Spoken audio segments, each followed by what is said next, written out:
start. Anybody who would like to speak and address the committee, we have a list over here. And you please sign in. When you do speak, you'll have 5 minutes to address the committee. Appreciate that. We will have the invocation done by Chairman Hyde. Father, we thank you for the beautiful day we've had today. We thank you for the many blessings that you have bestowed upon us. We pray especially now for this meeting that you'll give us guidance and direction to make good decisions for the people of this county. We pray in that name. Amen. Before we approve the agenda without objection, I'd like to add 2 items to new business, if I may. The first would be item E, which would be a discussion of the new county water system that's being put in. I discussed this a little bit with Mr. Sittler, and I don't know that there's anything we can do, but I do want to make it a document of record of what's going on with that. So that's the SWIFT, is it the SWIFT water system? Document. I can't either. But we'll just call it the federal grant and the water system for the county. And then item 2 would be tour, or F, tour of the old courthouse and the jail that has been vacated by the 3 courts. So if that's what cool. We have a motion and a second. All in favor? Aye. Opposed? Passes unanimously. Thank you. We have approval of the minutes. Second. A motion and a second. All in favor? Aye. Opposed? I'm an abstention. I was not here. Okay. We are now going to go into an election of the new chairman and the vice chairman. Do we have any nominations? I would like to nominate for the chairman, Jeremy Mansfield, and I want to explain why. We have a lot of things coming up before the Planning Commission. As you know, we have the 2045 plan. It's going to take a tremendous amount of work, and I will still work as hard on this committee as possible if I'm not elected chairman, but I would like to be relieved of that duty at least for this next year. I would appreciate it. So that's my nomination. I'll second. Any other nominations? I just want to say, I'd be happy to do that and help you out. Just wanted to, I do want to say, I guess, would encourage this table to nominate you as vice chairman, if that'd be okay. I know offense to Commissioner Miller, but just with your, we're all friends here. So for just your expertise in construction and stuff, as far as if I were to be, gaining the confidence and trust as chairman of this committee, I would want to look at that vice chairman position more like almost like a co-chair position in that sense of I think balancing strengths and weaknesses as far as that responsibility. If you'd be open to that, so so that's my only comment. Well, let's go ahead and vote in the chairman. If there are no other nominations, I guess it's done, isn't it? We have to vote. Okay, all in favor of Commissioner Mansfield as the new chairman, vote aye. Aye. Opposed? Okay. I'd like to make a motion for Commissioner Pond for vice chairman. You would. Second. All in favor? Aye. Opposed? Okay, we have our new officers. All right, thank you. I'll hand it over to you. Right now we have recognition of the public. I'm not handing that sheet, please. I'm going to call you guys up, and you will have 5 minutes. If you wouldn't mind, just come over here and state your name and address for the record, and I'll call you for the minutes. Mike McLard, that's you, Gatrill. We have some of the Latin family here. Yep. Would it be appropriate to let them speak first if they want to? I'm happy to whatever you guys, I don't care. Is that Tommy Latimer? Now, if y'all want to, y'all. Jim Latimer? Come on, let them. Direct, direct knowledge. I had to get here first. Sure. So just, yeah, state your name and address for the record. Jim Latimer, 1578 Latimer Lane, Hendersonville, Tennessee. I'm going to approach this by a little bit different perspective. Our family owned the property starting about 1790 up to about midpoint of the 1800s when it passed out of the family, that particular portion of it. Some of it still remains in the family that runs along Hollow Pike, but it's a very old historic house. And I don't think a lot of people know all the history behind that house. Jonathan Latimer served in the Connecticut militia. He was a colonel in the Revolutionary War. He saw action in several notable engagements. He served in the French and Indian War before that. He was notably at Saratoga, where he played a pivotal point in holding the British off of Washington's flank and actually turned the battle. That battle was a pivotal point in the Revolutionary War because when the Americans won that, the French saw that they were a viable force and came in on the side of the colonies. So that was a pretty pivotal point. Also, later toward the end of the Revolution, he was in charge of the defenses of Connecticut, New London. Skip my mind. New London, Connecticut, when a former friend of his, former commander of his, Benedict Arnold, burned the town of New London, Connecticut. So he came up in relief once, and the British had moved out. He came up in relief of that. And then after the war, they located to the Tennessee frontier. Bought 650 acres over there between Station Camp and what's now Latimer Lane, running all the way back to Brinkley Branch, which Tommy discovered a few years ago. That's where the colonel is probably buried now. We didn't know where he was buried. He has a marker at the beach cemetery, but he's probably buried over there in an old family plot. Once he got here, his sons continued fighting on behalf of the United States. He had one son, Nathaniel, who was killed at the Battle of Rock Island when a group of marauding braves came in and were stealing horses. They chased him there. He was killed at the Battle of Rock Island. Another of his sons, Witherell, was at Buchanan Station in Nashville, which, if y'all know, the Indians were sent to wipe out the city of Nashville. They sent a large force of Indians to wipe out the city of Nashville. He was one of the 15 men in the blockhouse that helped off that Indian raid and repulsed it off and allowed, Nashville to still be in existence. Now, I've always known the Brown House was there when I was a little boy. I knew it was my ancestor, Charles. Charles was one of Jonathan's sons, who also, he had about 3 or 4 sons served with him in the Revolution. 4 and 1 served as a fighter. Yeah. He was too young. So they put in quite a bit of service there. So I always knew that was going back to my grandfather's house. I actually met Mr. Brown before, went inside the house, and didn't even realize it had been sold or deeded or anything until later.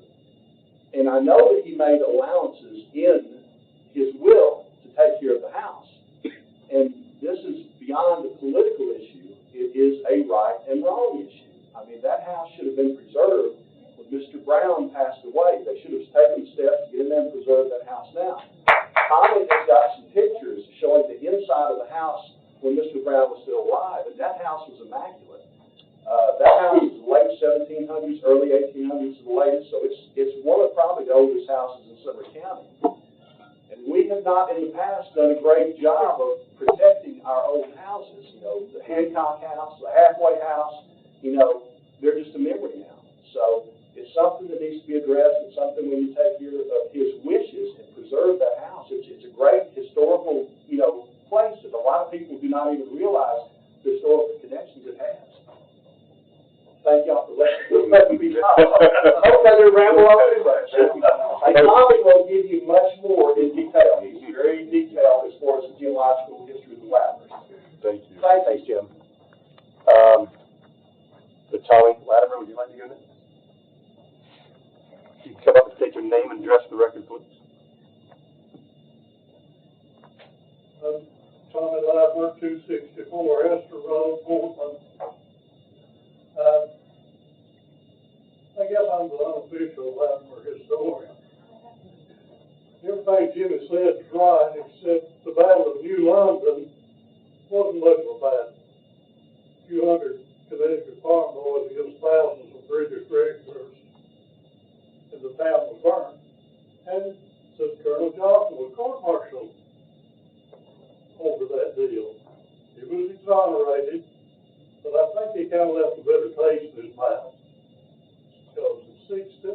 1790, he left Connecticut, sold all this property there, came down here and he bought the 640 acres from Daniel James.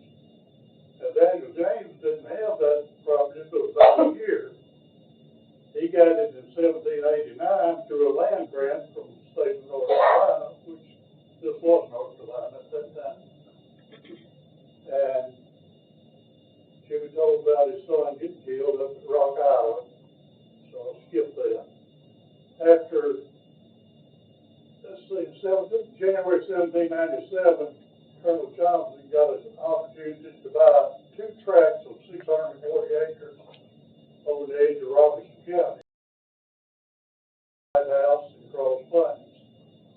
When he bought that, he gave all this property, this 640 acres, plus a little 50-acre land grant he got, to 3 of his sons, and those 3 older grandchildren, and their dad had got killed fighting Indians. Charles got the south end of it. Now, this was in April of 1797. And Charles, I don't know when he built the house. He died in 1827. So he built it during that 30 years. And I think very early in that, I'm guessing between 97 and 1800. And the house is actually older than the Hermitage. Of course, Hermitage is, it's been 4 different Hermitages, but it's older than at least 2 of them, and maybe even 3. But Charles, the land stayed in the Latimer family from 1790 until 1910. Come through Charles, his son Oliver, Oliver's daughter Harriet, that never married and stayed with Oliver and his wife, took care of her parents. And when she died, 3 of her brothers, which she left no heirs, 3 of her brothers stepped in and sold the property. And that's when it went out of the Latimer family. And it went into the Griffin family. And it went from, the names changed, but it stayed in the Griffin family until Mr. Brown's wife and her first husband bought it. That was in 50-some years it stayed in the Griffin family. Not necessarily Griffin names, but you can read the deeds. It'll say, for and in consideration of $5, I transferred, or $10. Sometimes some of the deeds says, for love and affection of my son or daughter. But it stayed in that family until Mr. Brown bought it. But Miss Brown and her first husband. After her husband died, she married Mr. Brown. And they transferred, I think in 1979, they transferred, put his name on the deed. So I met Mr. and Miss Brown. I moved back here from Florida in 96. And shortly after that, I was doing some research and met them. And Mr. Brown asked me if I could trace that property back. And I did. I gave him a copy of it. And he supposedly, he said he gave a copy to Dr. Phillips when he was sitting in the schools. What year was that? What year? What year did he gave it to him? 2 or 3 years before they made the deed. I'm guessing somewhere 13, 12, 13.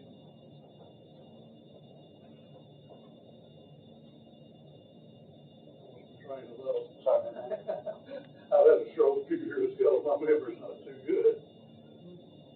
But Mr. Brown's wishes was that the house be preserved. That was the deal behind the whole thing. He wanted the house preserved.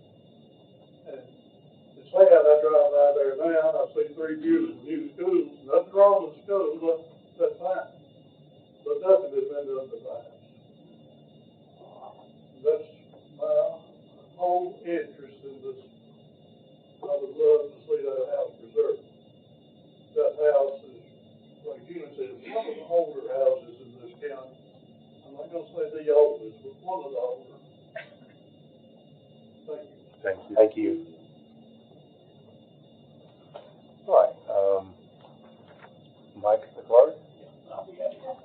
not gonna be anywhere near as good as these two gentlemen or have a history behind it. Michael Clark, 102 Tioga Trail. You wanna know where that's at? You go to the elementary school over there, walk into the playground, walk the sidewalk up to our neighborhood, and you're gonna walk into my front yard. That's where I'm at. We've been out there 34 years, and the only thing on that side of the fence at that time was Mr. Brown and his cows. I met Mr. Brown a few times. Most of the time he was out working his cows, and I was working in the yard. Didn't know him very well, but I did get the impression that when he wanted something done a particular way, that's how he wanted it done. And for the $500,000 not to be used to protect that house is, as a friend of mine said, that's just almost criminal. And if it isn't used properly, it will be criminal. And I guess I come from a different era. I grew up, in the 50s and 60s where, you took your head off when you went in the house, you were not close to church, and, family was important to everybody. And if a will was drawn, everybody made sure that the specifics of the will were carried out. So do the right thing, guys and ladies. Thank you. Thank you. All right, next up is Miss Cynthia.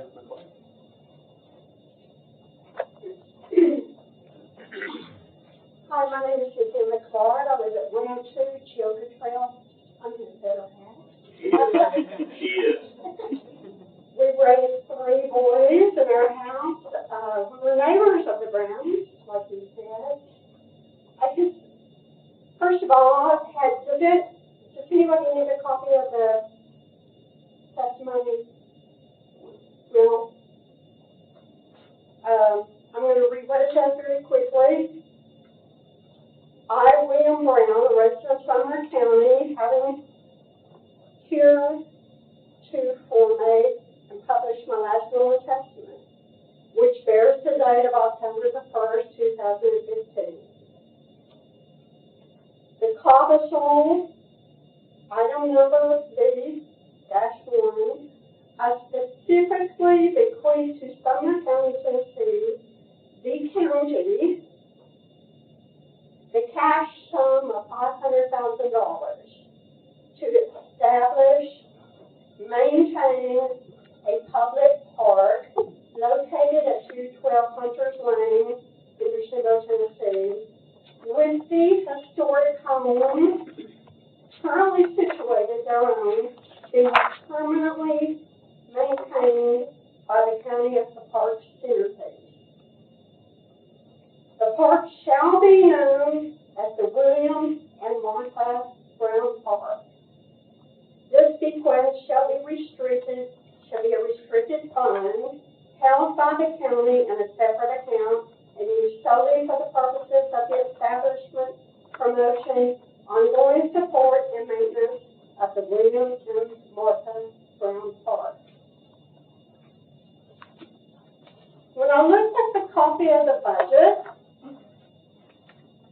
there is, within the budget, the $500,000, I'm assuming, unless there's an account of $500,000 somewhere in Sumner County, and if anybody knows, please raise your hand, but I'm assuming the $500,000 is pieced in this $1.25 million. Landscape, nature trails, amphitheater, parking lot, there's so many things in this budget. $100,000 for an amphitheater, $140,000 for a parking lot. You look at the other schools in Sumner County, Beach, Hendersonville, Portland, Westmoreland, none of these schools get this. Mr. Brown wanted $500,000 specifically to maintain his home for a park, not a fun factory. And that's what it's turning out to be. I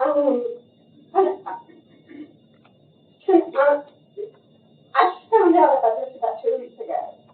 I'm highly upset.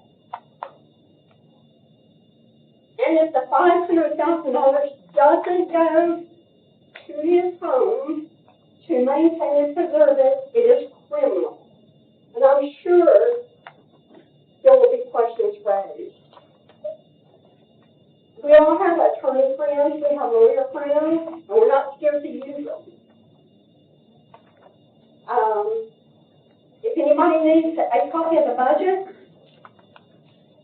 Does everybody have a copy of the budget? It's in the agenda. It's in the agenda. I don't have a copy of the agenda.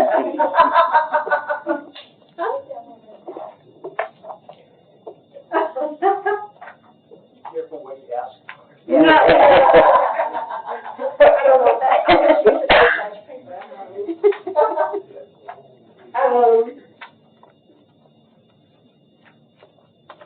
And I just feel like when I have a will, my last will and testament will be used appropriately by my wishes and not some government to change the will that I don't know anything about because I'm dead. How's that awesome? Oh, I will. I'll be back. Say about 12 more seconds. Okay, 12 more seconds, okay. I would also like to make a point that Scott Langford, in one of his quotes, he said the Liberty Creek school system wanted to go standard for Sumner County schools.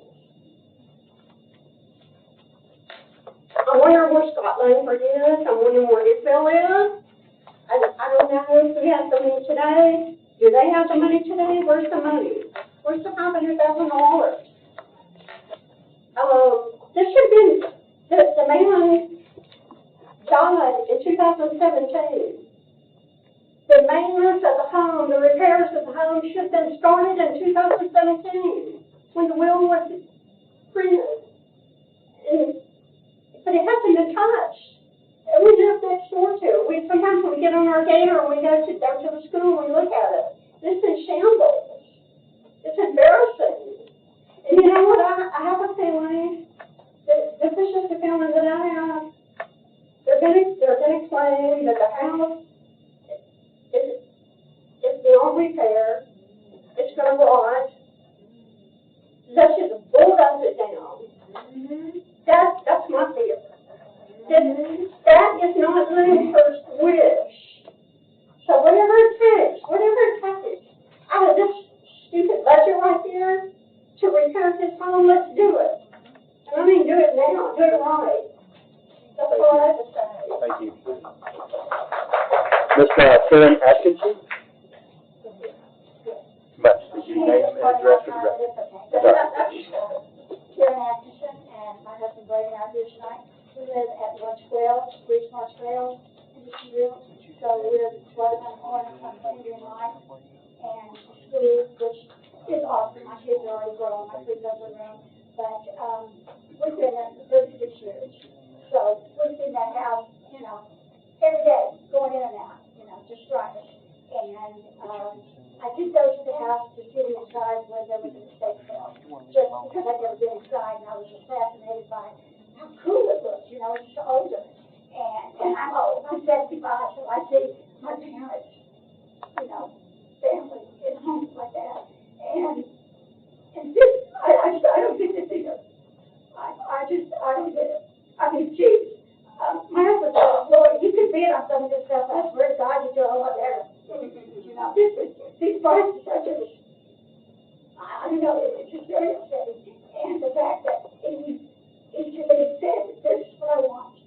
This is what I want done with my home and my money. And it expects people to follow out with wishes because it's the law. I mean, it's just wrong. It's just wrong. I'm sorry. Thank you. Mr. Anthony Jones?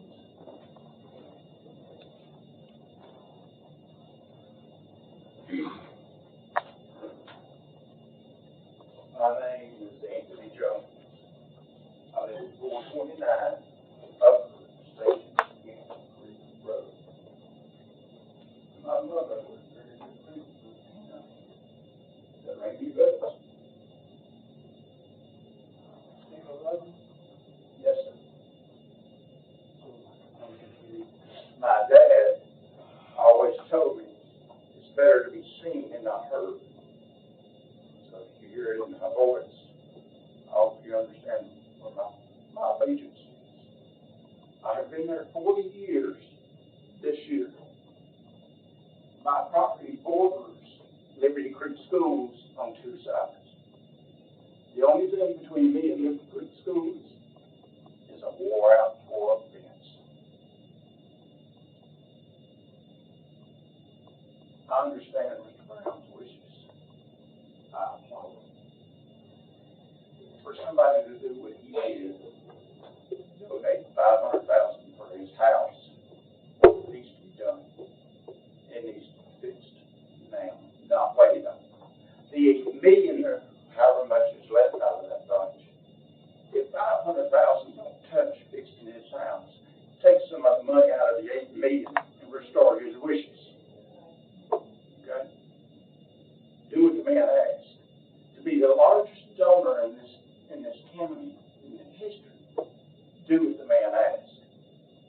Any of the people that came before him that are noted in this county, such as yourself, and I respect you, sir. I really admire you and respect you.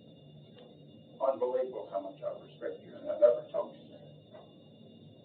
My issues with the county school system, take care of things first. I'm dealing with a water issue since 2017. And it's gotten really bad over the years. The retention pond that the county put in comes into my fence closer than you and I are. And it floods me out. It floods my pond. It floods my neighbors on Upper Station. I've got 90 pictures and 28 videos since 2020 of every time it's happened. I've been in front of Del Phillips. We want to be good Phillips. Del Phillips told me numerous times, we want to be good neighbors. Good neighbors.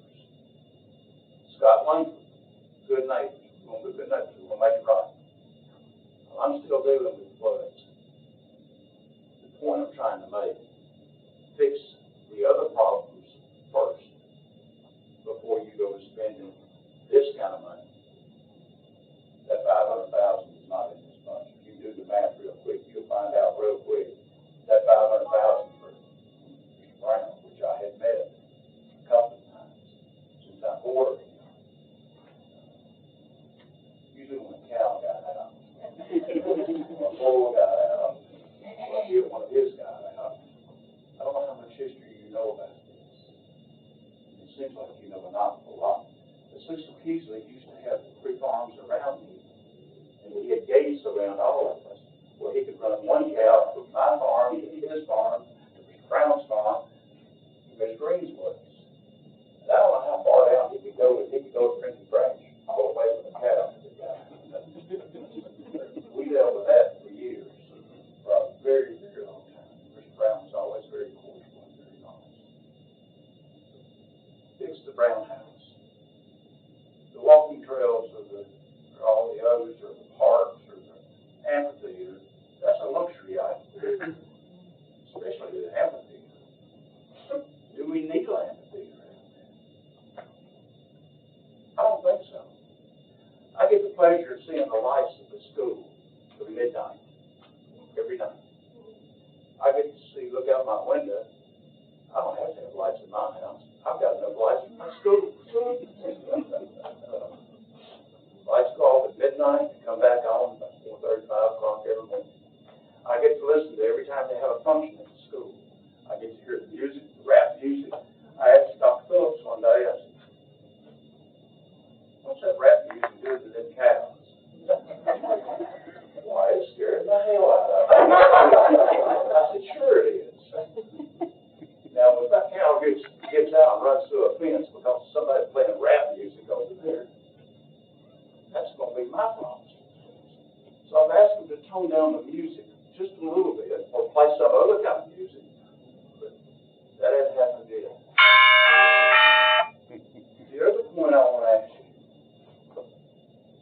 if you do it for Liberty Creek, it should have been done for Myrtle Heights High School. It should have been done for Westmoreland. It should have been done for Portland. It should have been done for every county school system in the county, and not only just Liberty Creek. You need to, no favoritism. It's real easy, black and white. everybody's treated the same. And that's the way it ought to be. Treat everybody the same. So I'm asking you, don't approve this until you fix the existing problems that they've already created. I am told that I've got 500,000 gallons of water coming on me in one spot that I didn't have before. And the pictures prove it. My pictures can prove it. I've been through these civil engineers and attorneys and all this other stuff. And the only ones that have helped me are some of the people that are sitting at that table. And I'm very thankful. I'm very appreciative of it. But we need help. Don't approve something that doesn't need to be. This does not need to happen. Thank you. Please, don't put the cart in front of the horse. I've been thinking about it. 30 more seconds. When you make a cake, do you put the icing on first, or do you put the cake down, then put the icing around it? If you go look at a car, do you want a car with all the luxuries items, or you want one that you start and drive down the road and get you back home? So, don't put the icing on the cake first. Start with the cake first, then put the icing on it. But if you put the icing on it, I want a piece of it to go to each school, every one of them. And this money that's been allocated, Mr. Brown asked for, it does not need to go all the way to the creek. It needs to go to every school system in this county. I don't have a problem with that. Whether it's Beach or Riverside or White House or Portland or Westport, everybody needs to be treated equally, the same, the very same. Not a minute's difference. Thank you. Ms. Elizabeth Michael.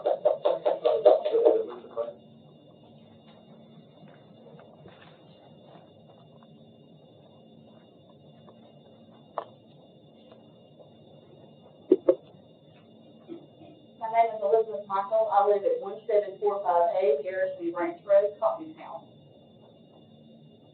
Do any of you people play chess? Anyone? In the room? In the whole room? Anybody play chess? You a little bit, you some? Can either of you gentlemen tell me why a grandmaster will not play with an unorthodox player? Bingo, unpredictable. I find it very interesting that in all the posts I've seen, in all of the comments I have seen, everybody keeps saying there's no family left. Guess what? There is. My great-grandmother was the aunt of Willie. We share the same great-great-grandfather. And I'm looking for other family members that I know are out there. And I have one thing to say to Mr. Phillips. One thing. Comply or end up in court. Because I'm about to throw a monkey wrench in everything. I'm going to go see a probate lawyer. And I will make Mr. Phillips and Mr. Holt and Mr. Langford return every dime. And I will make sure their house is taken care of. I will make sure this park is put together the way it's supposed to be. And then I will turn it over to the county for it to be taken care of the way it should be. And it's not going back to the school system. Because my cousin wanted this park with the house as the centerpiece. With the house as the centerpiece. Now, yes, this was done. Here's my grounds for fighting. That will was changed. My grandmother knew Will. I didn't get to because my mother kept me away from everybody. But my grandmother knew Will. And she said, he wouldn't have made that kind of change without something either being said or done to him. Because like you gentlemen said, you knew him, and if he wanted something done, he got it done that way. That way. Now, this second change may be what he wanted ultimately, but it raises the question, what was the will before the change, before the codicil was brought out? And who said what to him to get him to make that codicil? Those are my questions. But I know I'm not going to find the answer to that last one. But the second one, that monkey wrench, at this point, is huge. And like I said, I'm looking for other family members because I know they're out there. Because I know my grandmother had several brothers. And William was her nephew. My grandfather, who was her son, had several siblings. So even though their last name is Hardison, they're still Browns. And there were a lot of them. Because she was only a Hardison by marriage. I'm only a Michael by marriage. I'm a Hardison and a Brown by blood. I'm also a Garrison by blood. So my family, whether it's the Browns or the Garrisons or the Hardisons, have been in this area for over 200 years, and I've got a cemetery to prove it. Because the cemetery on my property goes way back to the 1800s. And I've got pictures of all the headstones. So family, you've got plenty of it. I just have to track them all down. And these gentlemen that are wanting to give up the money to take care of this house and get it fixed, I'm going to hold them responsible. Because a lot of us are done with this mess. Now, I'm a mom of 4. And I got that Carol Burnett look going.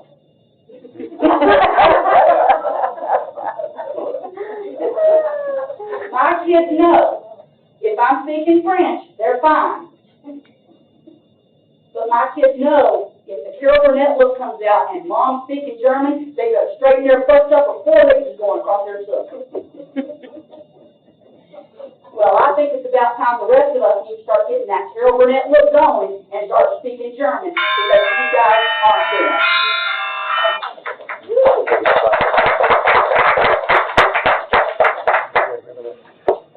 All right, Miss Diane Stinson.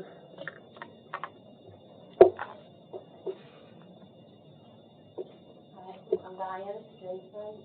I live at 1011 Midwest in Cascade Springs. I am a descendant of Charles Wagner. Judy was my fifth great-grandfather.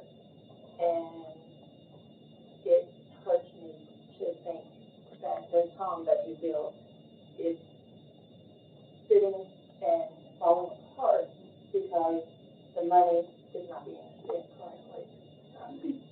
Nothing's happening to the house. And I agree. If this is turning very criminal, and it's not going to start done soon to this house. Legal action is coming. So, and I know a lot of people I've retired from the state court system. So I'm more than willing and ready to do what I need to do. I'll have to say. Kevin Baker. Oh, boy. Where do I start? Kevin Baker, 424 A.B. Wade Road. You know, it was interesting to hear the history. You can tell I'm not from here. But I'm a Connecticut Yankee, just like your forefathers. We got here as soon as we could.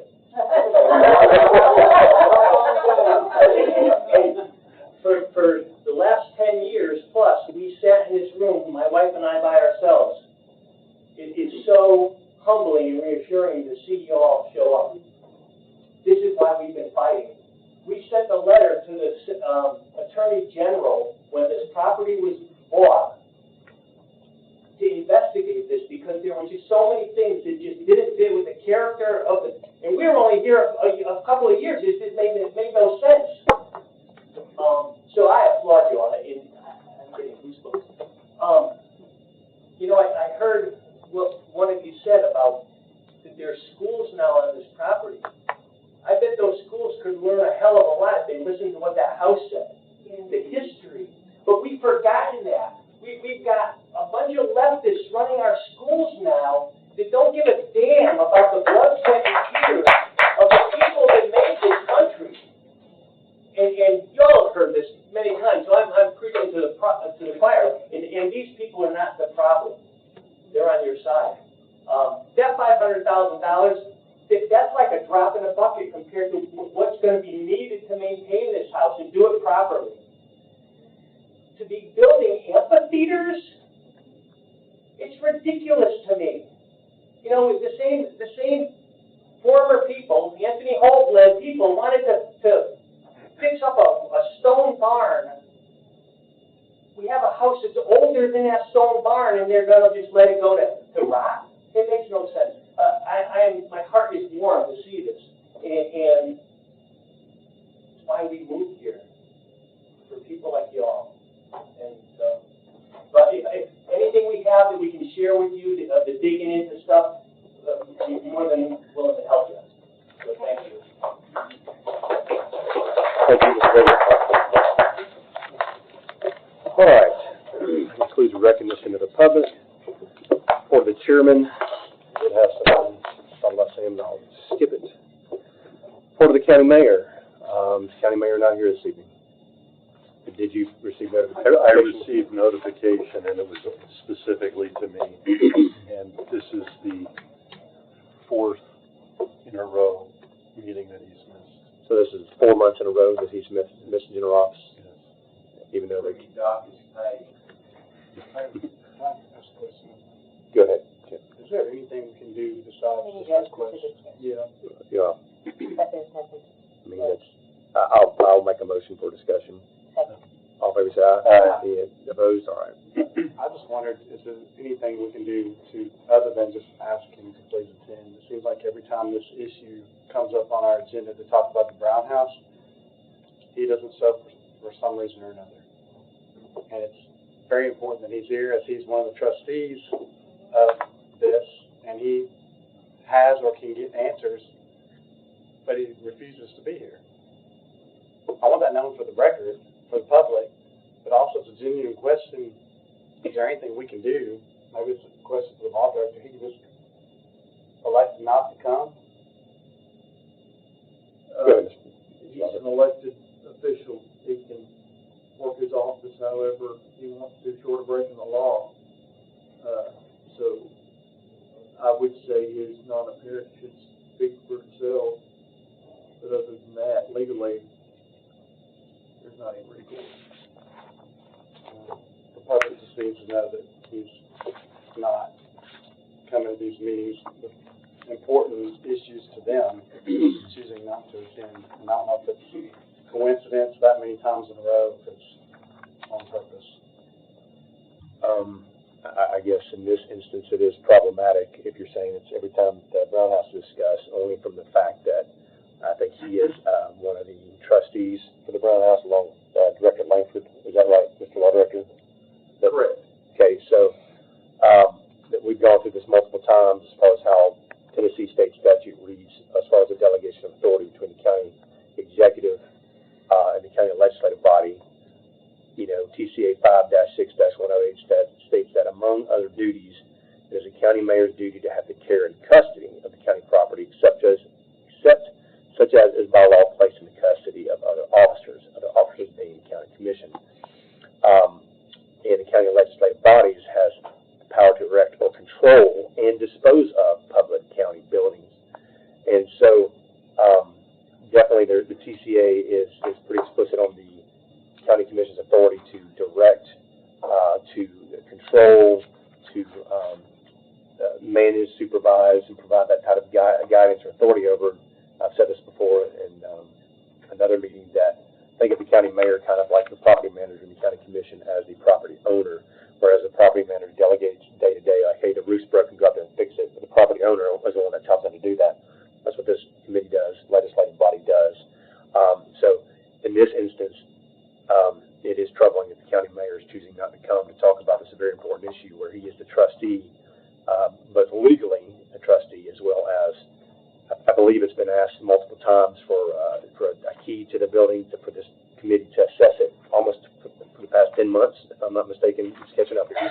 one of the first things we asked. So that's not been given over. So these are, I see this as a obfuscation of county legislative bodies or this committee's ability to assess that on behalf of the county legislative body as a, I guess, a authorized arm or agent to bring before the full commission. I guess that is problematic. So I'm surprised it's here, I guess, 4 months in a row. That's a long time not to report. But I guess, Vice Chairman Klein, do you have anything to add as far as the roof and parapets, the storm drain, or the lower station camp greenway appropriation? Or should we just wait and keep this under?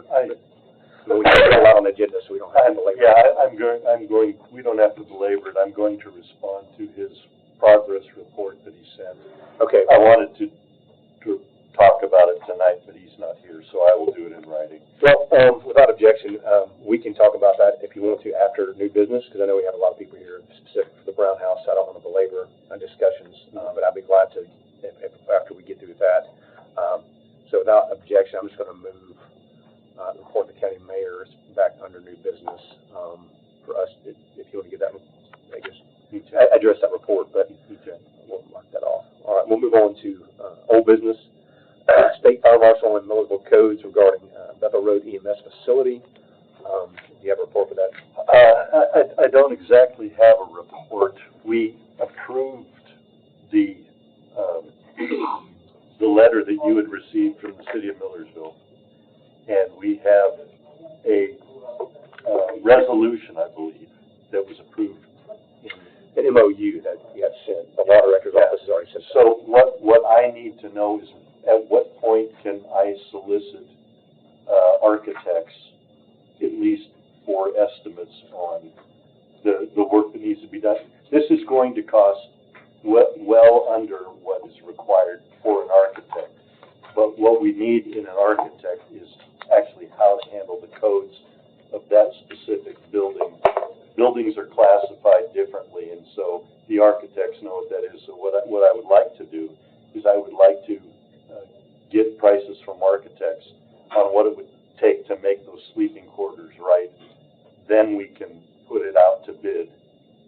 I sent that to the city administrator, I believe, after it passed and was signed by the mayor. So that would have been the end of last week. And I'm making an assumption here. I don't base this on anything, but he's probably going to have to run it through whatever entity they have at the moment to get that approved. And then once they sign off on it, I believe you'll be ready to roll from there. But I just hate to advise you to go ahead and start walking the building to make repairs when he hasn't gotten the sign off yet. But I'll follow up on that this week. Okay, great. Thanks. So that's that. All right, Chairman. Hendersonville Health Department status. We're rating the Gantt chart that you had asked for, I guess. I assume we still don't have that. I do know that back in, I guess, April 2024 budget, when we were on budget, that, and this is in this August budget appropriation, we've already approved the $661,400 from ARPA to go towards the state's matching grant.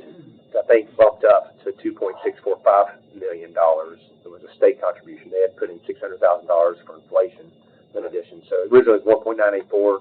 They bumped that up to 2.645. We kicked in $661,400 on top of that. And I know they were estimating when it was asked it was going to be between 400 and 415 square feet. And they were doing, I think, a 6,000 square foot rebuild, double decker. That's what they were talking about. They were trying to reduce the footage. Go from 6,000. They were trying to reduce it from 6,000. Yeah, because they were afraid that the budget was getting too high. Gotcha. So anything, I mean, other than just I'm not sure if you're the right person to ask, but it is like, what's the status now? Who are we waiting on for that health department to be torn down, and because they've evacuated it, torn down and rebuilt? I think they're waiting until they're going to have to put it out to bid, and that would include demolition. So as of last week, in talking to Hal Hendricks, there was the floor plan had not been finalized, and I had asked. This is one thing I want for the record. I had asked to be part of every one of those meetings, and I went to one meeting, and I have not. It at least one more since that I've not been invited to. I think it's really important that somebody from this committee is at these meetings. I don't know, you could ask the law director what we can do to ensure that happens, because I'm willing to spend my time in these meetings if I can just find out when they are. So, I mean, I don't know. Like that to look, are we talking about a resolution for projects in general or this specific? Well, here's where I'm out of my league. I don't know what it takes to just be informed of the meetings. I was told that by the mayor that I would be informed. And I know that there's been one meeting that has happened without me ever getting any information at all on it. So I don't know. Here again, he's a constitutional officer. Perhaps Mr. Hyde could give us some thought on this since he's had so many years on the commission. I mean, Chairman Hyde, you got to comment here. I don't think it's going to be better coming from the lawyer. I mean, there's nothing that can be done. I mean, Okay. But other than us asking, but if they don't keep us abreast. I will send the mayor a letter tomorrow and So if you wouldn't mind request doing that, again. if you wouldn't mind doing that, Sure. delegate that to you. Be glad to. All right. Cottontown flooding, some page 7 through 10 of our packet. I guess, Mr. Klein, I know that you and Commissioner Jones had both commented on this before. Why don't I go ahead? Go ahead and Sure. Start, and then Commissioner Jones can get anything that I've missed. We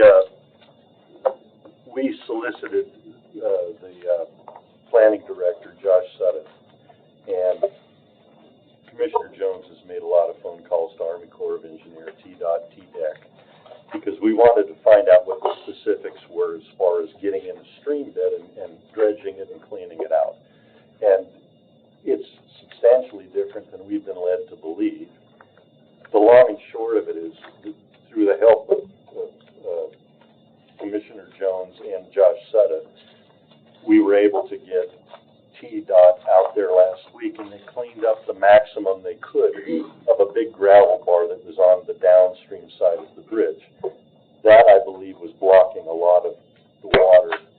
They didn't get the job completely done, so Josh Sutton is going to go back to them and see if they can do the other side of the bridge, and we can reduce or completely end the flooding that's overwhelming that part of the town. Commissioner Miller. Just like a before and after. I don't ask the same thing. Before and this is either after? Yes, the gravel bar is the before, so that was a very big amount. They took 14 truckloads of gravel out of that creek. Dump trucks, yeah.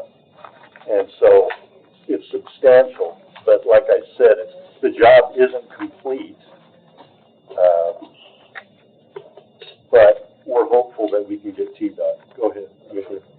Yes, if I could elaborate on that, I just didn't want it to be not emphasized as much as it should be, and you did hit the main parts of it, but this gravel bar, judging by the size of the trees that were on it, has probably been there since the flood of 2010. So this is due to lack of maintenance over decades. Back in the early days, we heard stories about somebody that would sell gravel to the same people upstream from their driveways that lost them during floods, and there was always somebody continually cleaning out these creeks. And since that's stopped because of all these supposed regulations, a lot of the stuff has not been managed for a long time. But through us being the squeaky wheel and calling people, it's been put back on their radar, and they cleaned it out. So they did all they could do under one permit. That was the key thing. So we asked, could they get another permit to do the other side of the bridge, which has encroached on the amount of water flow coming in on the north side. Right? Literally half the bridge was blocked. And then the opening underneath it. And then the gravel bars blocked the whole backside of the exit, which dispersed water towards the bridal house and towards the property going east and backed everything up towards the churches. So this should do a tremendous amount of help, but there needed to be public education too on what was allowed, because this commission and, well, I'd say probably the former county mayor preached to the citizens that they could not get into creeks and clean out their own stuff, and that is patently false. You can get in there and clean out debris, anything except for disturbing the stream bed's bottom, which requires a permit. But you want to get in there and clean out things that have lodged in the creek that aren't supposed to be there, you can do that. You just cannot disturb the bottom of the stream. In that case, you need a permit. But they're fairly easy to get. You just have to tell them you want to do something, and in a lot of cases, they'll let you go ahead and start the work under the permit. As the permit's being granted, you can start the work as long as they understand what you're going after. So it's not as hard of a process to do. And I think a lot of property is flooded over decades that didn't probably need to have. So it's a real shame. So just to clarify, because I've been told the wrong thing in the previous commission, and the previous county mayor under our planning director, Josh Suttis, said that we can't do anything. I mean, he said that even recently in the spring, that we can do nothing. So you're just to clarify, you're saying that according to TDEC, a property owner can remove, like there was a shed or something hanging over. I went out there and looked next to that Baptist church over the creek, or just there are obstructions that can be removed by property owners, citizens, or like the church have their asphalt inside of the creek bed. So they can remove that asphalt. There's not going to be anybody coming out there for TDEC. You can't do this because you're disturbing the stream bed. If you take a backhoe in there and you start digging into the bottom of that creek, they're going to have a problem. But if citizens get out there, manual labor, and they're out there pulling things out of the creek, you can't get a front loader out there and start scraping. Correct. They do not want to be disturbed in the bottom without a permit. But with the permit. Trampoline that fell in out? Yes. Yes. You can track no kind of equipment in there taking out. I'd like to do a big disclaimer on this conversation. TDEC is very stringent about what happens around their waterways, and you may be right, you may be wrong, but I don't think the citizens need to be taking our advice on what to do here. So this should not be used by anybody to direct them as what to do with these streams. If they're unsure, my recommendation is to get with Josh or get with TDEC, because in my private practice, I've had some run-ins with TDEC, and they do not mess around when it comes to violations. Well, if I could just leave it at this, there's a website under TDEC, and it's frequently asked questions, and it defines what you can and cannot do. It is for the citizens so they can make their own decisions, and if based on the questions asked here, they can make their own decisions, and then they can also apply for permits if the work is more than what the allowances are. So it's let's see, what website is this? It's TDEC frequently asked questions, and it's the Portland district, I believe it was, wasn't it? Yeah, there are differing classifications of streams. There are nuisance drainage ways. The area that comes down on the south side of 25 from the east moving westbound to Station Camp Creek, that's a nuisance creek, and you can pull any debris out of there you want. And that was per Josh. And that was per Josh Suttis, and I believe your frequently asked questions. Yes. Some of the creeks, as long as you don't go in with a track machine, you can stay on the bank and you can pull gravel out in some cases. It all, Mr. Sittler is right, it depends on the classification of the stream, so it's always best to consult TDEC on it if it's not clear as a bell in their frequently asked questions. The long and short of it is we've been led to believe that we cannot go in any streams, and that's simply not the case. But if there's no, it sounds like if there's going to be a continuation, do we want to keep this under old business as far as like if there's going to be another? Yeah, we will give you an update. We haven't heard back from Mr. Sittler. We'll move on and keep this under old. Going off or staying? We're keeping it on. Okay. We'll keep on Hendersonville Health Department as well as, so far everything's going to stay under old business on A, B, and C. The Gallatin Library Parking Ad Hoc Committee, item D, I don't know what this is. I can speak to that, Mr. Chairman. Actually, Commissioner Boyd has taken this under her wing. She scheduled a meeting. It's going to be on September 19th I'm gonna be out of the country for it, but there is a group of people that are gonna be discussing it. They're gonna be discussing options of what can be done in the library parking, because depending on the time of day of the week, that parking lot can be packed full, and then there are other days that it's almost empty. But a lot of the people that are parking in it are using the new courthouse next door, and they should be over at the parking structure rather than on the library. Well, I remember this over a year ago or 2 years ago. Mo Taylor and I brought this up at the previous commission. It's going to be a problem, and we brought this up. This committee brought it up a year or two ago. I remember listening to that being a problem. So, my question: Who is on this ad hoc committee? Is this a function of Gen Ops, or what is this? Well, what is this born out of? It was asked to be formed by me, and okay. so I did, and I sent out an email, and then Commissioner Boyd wanted to go ahead and schedule it. I let her do it. So it's Mayor Brown, City of Gallatin, Mayor Isbell from the county here, Commissioner Danny Sullivan, Commissioner Boyd, the manager of the Gallatin Library, and then it was going to be me. But since I'm going to be out of the country, I would welcome anybody sitting in for me. What day is that? 9/19. 9/19, I believe it's a Thursday. You and I can discuss that afterwards. Let's coordinate if I'm understood. All right. Well, thank you. So that's on the 19th. All right. Now that's some meat and potatoes here. The Brown House, Will, Codicil, and Park. Do I have a motion to discuss? Motion to discuss. Motion discussed by Commissioner Klein, seconded by Commissioner Jones. All in favor, say aye. Aye. Any opposed? All right. Floor is open. Who would like to go first?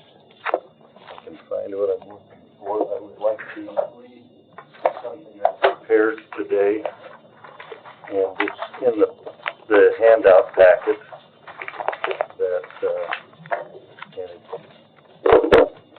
find it.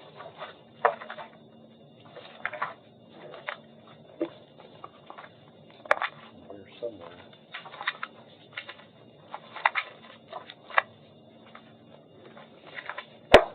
Where did it go? Oh, thank you. Okay.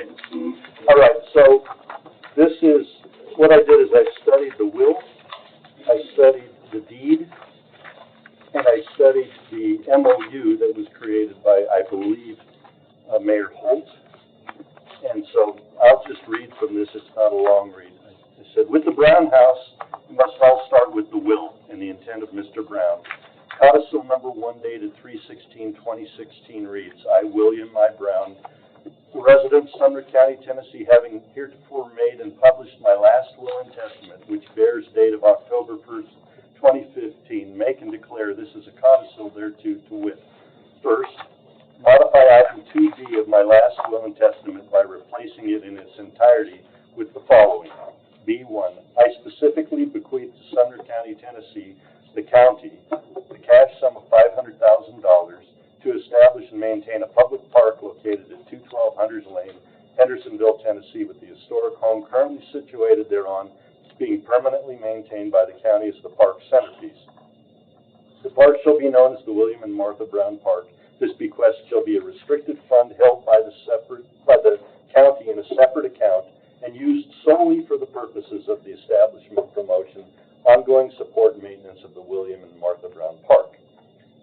There are several questions just from this one section of the codicil. 1, the money was bequeathed to the county. It was not bequeathed to the county and the board. As well, all the rest and residuary of my property, as was stated in B2 directly below. The park is established as a public park and not a school park. The historic home shall be permanently maintained by the county, not the board, as the park's centerpiece, meaning it takes top priority. 4, the codicil further reads, this bequest shall be a restricted fund held by the county in a separate account. It was never intended to be controlled by the trustees and or the board.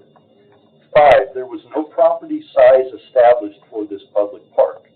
6, there are no other amenities established for this public park. On 12/1/2020, there was an MOU signed by Anthony Holt and Del Phillips that stated many aspects of the will. Some were true, some were stretched, some were fabricated, and some were false. The second whereas reads as follows. Whereas on February 16, 2017, Mr. William Brown passed away, ending his life estate in the Brown property parcel, and as part of his estate left to the county and the board funds which contained certain conditions regarding the creation of a park on the Brown property parcel and future funds for school technology and that's where that whereas ends. The MOU is mixing two separate statements in Codicil 1 that were never intended to be combined, thereby commingling funds that were to be established separate from each other. As stated above, the park is public. It is established and maintained by the county. The Technology Trust was bequeathed to the board. There is no combining ever stated in the will. The third whereas reads as follows. Whereas one of the primary conditions in the deed was that the land be used both for schools and a park, and this park shall be part of the overall Liberty Creek School campus, and that whereas ends.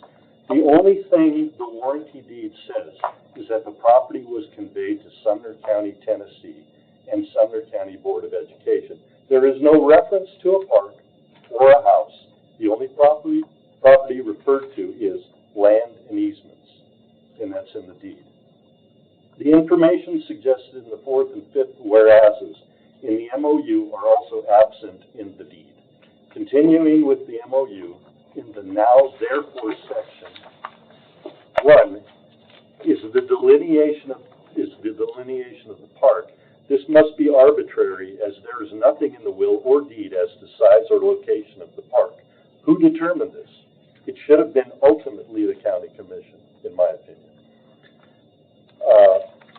The third one on the MOU, the board shall be responsible for the day-to-day operation of the park. This is contrary to the will and absent in the deed. 5, all state and federal laws, rules, and regulations relating to the access and use of school property shall apply to entire park area, as the acreage shall be part of the Liberty Creek Schools campus. Once again, this is contrary to the will and absent in the deed. 6, the board shall provide routine maintenance and any other necessary services to the park in conjunction its upkeep of the Liberty Creek School campus and the preservation of the park. And again, this is contrary to the will and absent in the deed. 8, the parties shall work together to create a plan for security and safekeeping for the park, and the end of that, this is outside the scope of the board. They have no involvement here.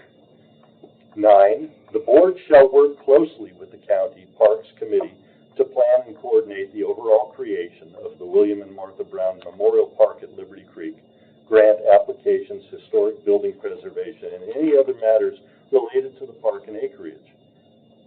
This is not consistent with the will and absent from the deed. Furthermore, as we determined in the last legislative session, the Parks Committee never existed. It was not sanctioned by the County Commission, was not created through the requirements of state law, and was not necessary for the grant process. 10, the county shall annually contribute up to $25,769.50 to the board to be used for the maintenance and upkeep of the park. And as this MOU was never voted on nor adopted by the County Commission, this clause is null and void. And then finally, 11, this MOU shall be governed by and construed in accordance with the laws of the state of Tennessee. Had this document been brought before the County Commission, voted on, and adopted, this might have been true. As it never was, there is nothing in this entire document that is binding. And that's my report from study. I guess I'll just quickly respond to the MOU. The first time it was brought to my knowledge was the school board meeting on February the 20th, 2024 of this year. Being on the commission prior,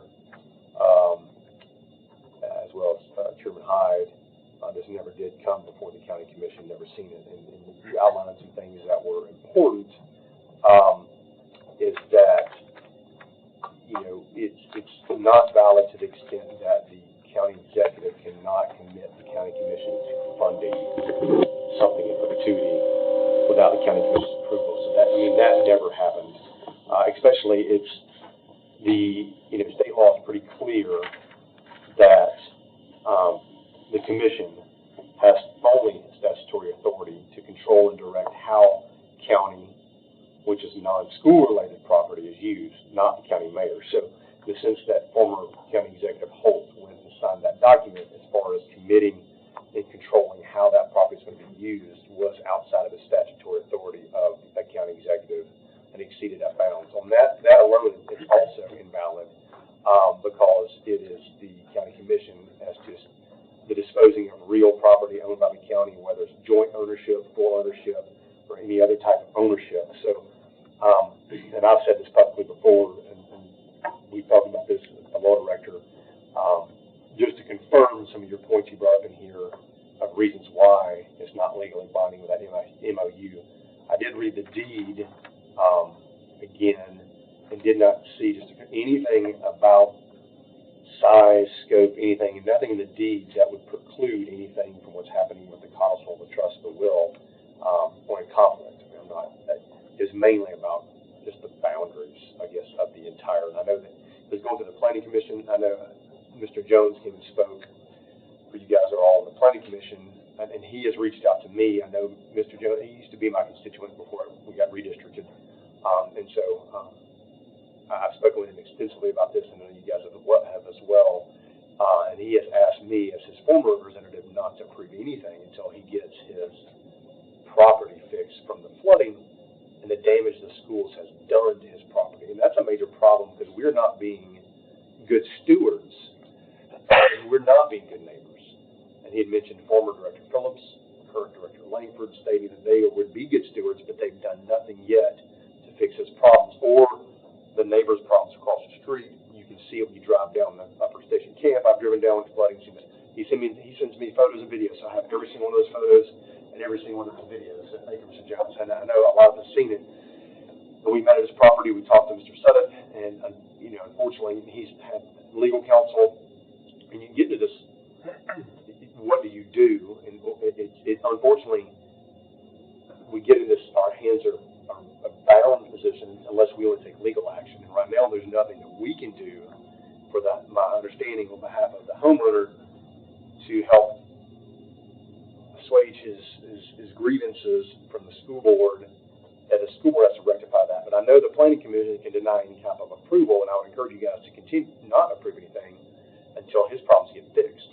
And I don't think we should approve anything here on this thing they moving forward until this problem gets fixed, because we're being bad neighbors. But I just want to interject. MOU real quick, Mr. Jones, Mr. Klein. Yes, I do want to mention for the record that we had Mr. Langford in 3 separate meetings around the time of the final plat, the approval of the final plat, that he agreed there was a problem with the Jones property being flooded, and he committed to repairing it. I did talk with Mr. Jones a week ago, and he has heard nothing from Mr. Langford on any of these. How long ago was that? I talked to Mr. Jones about a week ago. No, Mr. Langford. Oh, Mr. Langford, we approved that final plat back in April. So it's been almost 6 months. I want to add a little to that. Sure. So when that was added, it was a situation where they were withholding sewer, and if we approved that, then they were not going to have sewer at the schools. So they finally finished the sewer line, and that plat had to be recorded in order for the sewer to be hooked up. So they kind of tied our hands once again of, oh, the kids aren't going to have sewer, we're going to have to keep something, and it's going to cost more money and more money.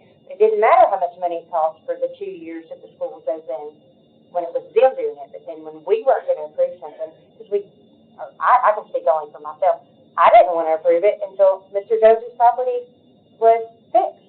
But our hands were tied because there was this narrative out there on social media, once again, that, you know, I'm gonna hate kids because I don't give them sewer if I don't approve this final plat. So there's always a game being played, like she said, like a chess game. So I just want that to be known that, you know, had to approve the plat because they had to hook up the sewer and it had to be approved before White House Utility District would hook it up. I'm voting no on all this. Just on general principles.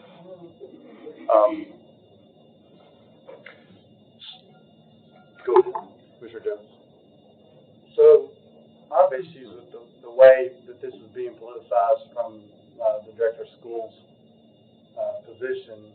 It seems like, to your point, everything is leveraged against children, and this particular issue is now being leveraged against cross-country.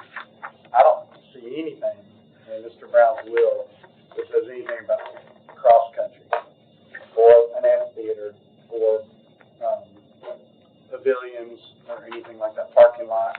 I don't see anything in there about that. And for the record, I'm not against cross-country. I think it's pretty cool. But I walked the cross-country track at Saunders Ferry yesterday. It's just grass that's mowed extra short. And to leverage that against this is crazy. People need to understand what he's doing here with leveraging all of this. And Mr. Brown's will needs to be followed first. I commend the citizens for coming to speaking about this.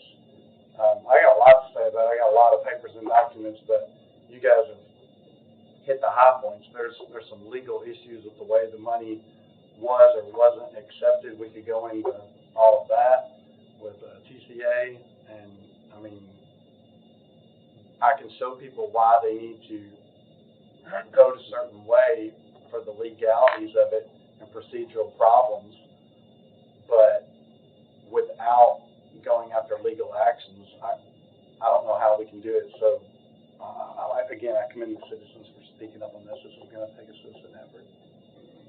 I agree with you on thanking everybody for coming, because that's what it takes to for us, helps us to move forward. But speaking on cross country, I have been told that they run all over that school. They have short grass tracks, spaces all over the Liberty Creek campus, so they are running cross country over there.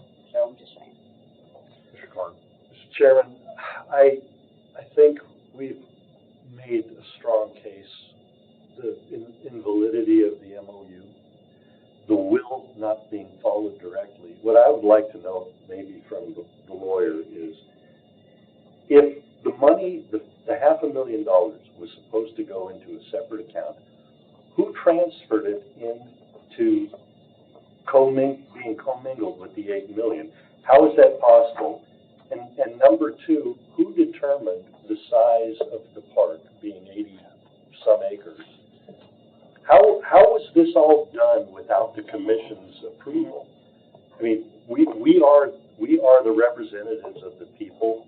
We handle the money. I just don't understand, number one, how the $500,000 was transferred from his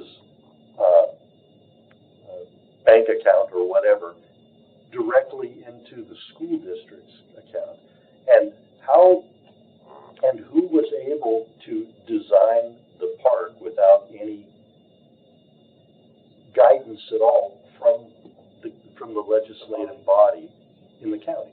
Well, I have your answers for the second one, but I'll leave it to the law director as far as how the any knowledge that you might have on the $500,000 that specifically go to the county, how it got intermingled incorrectly with the $8 million for the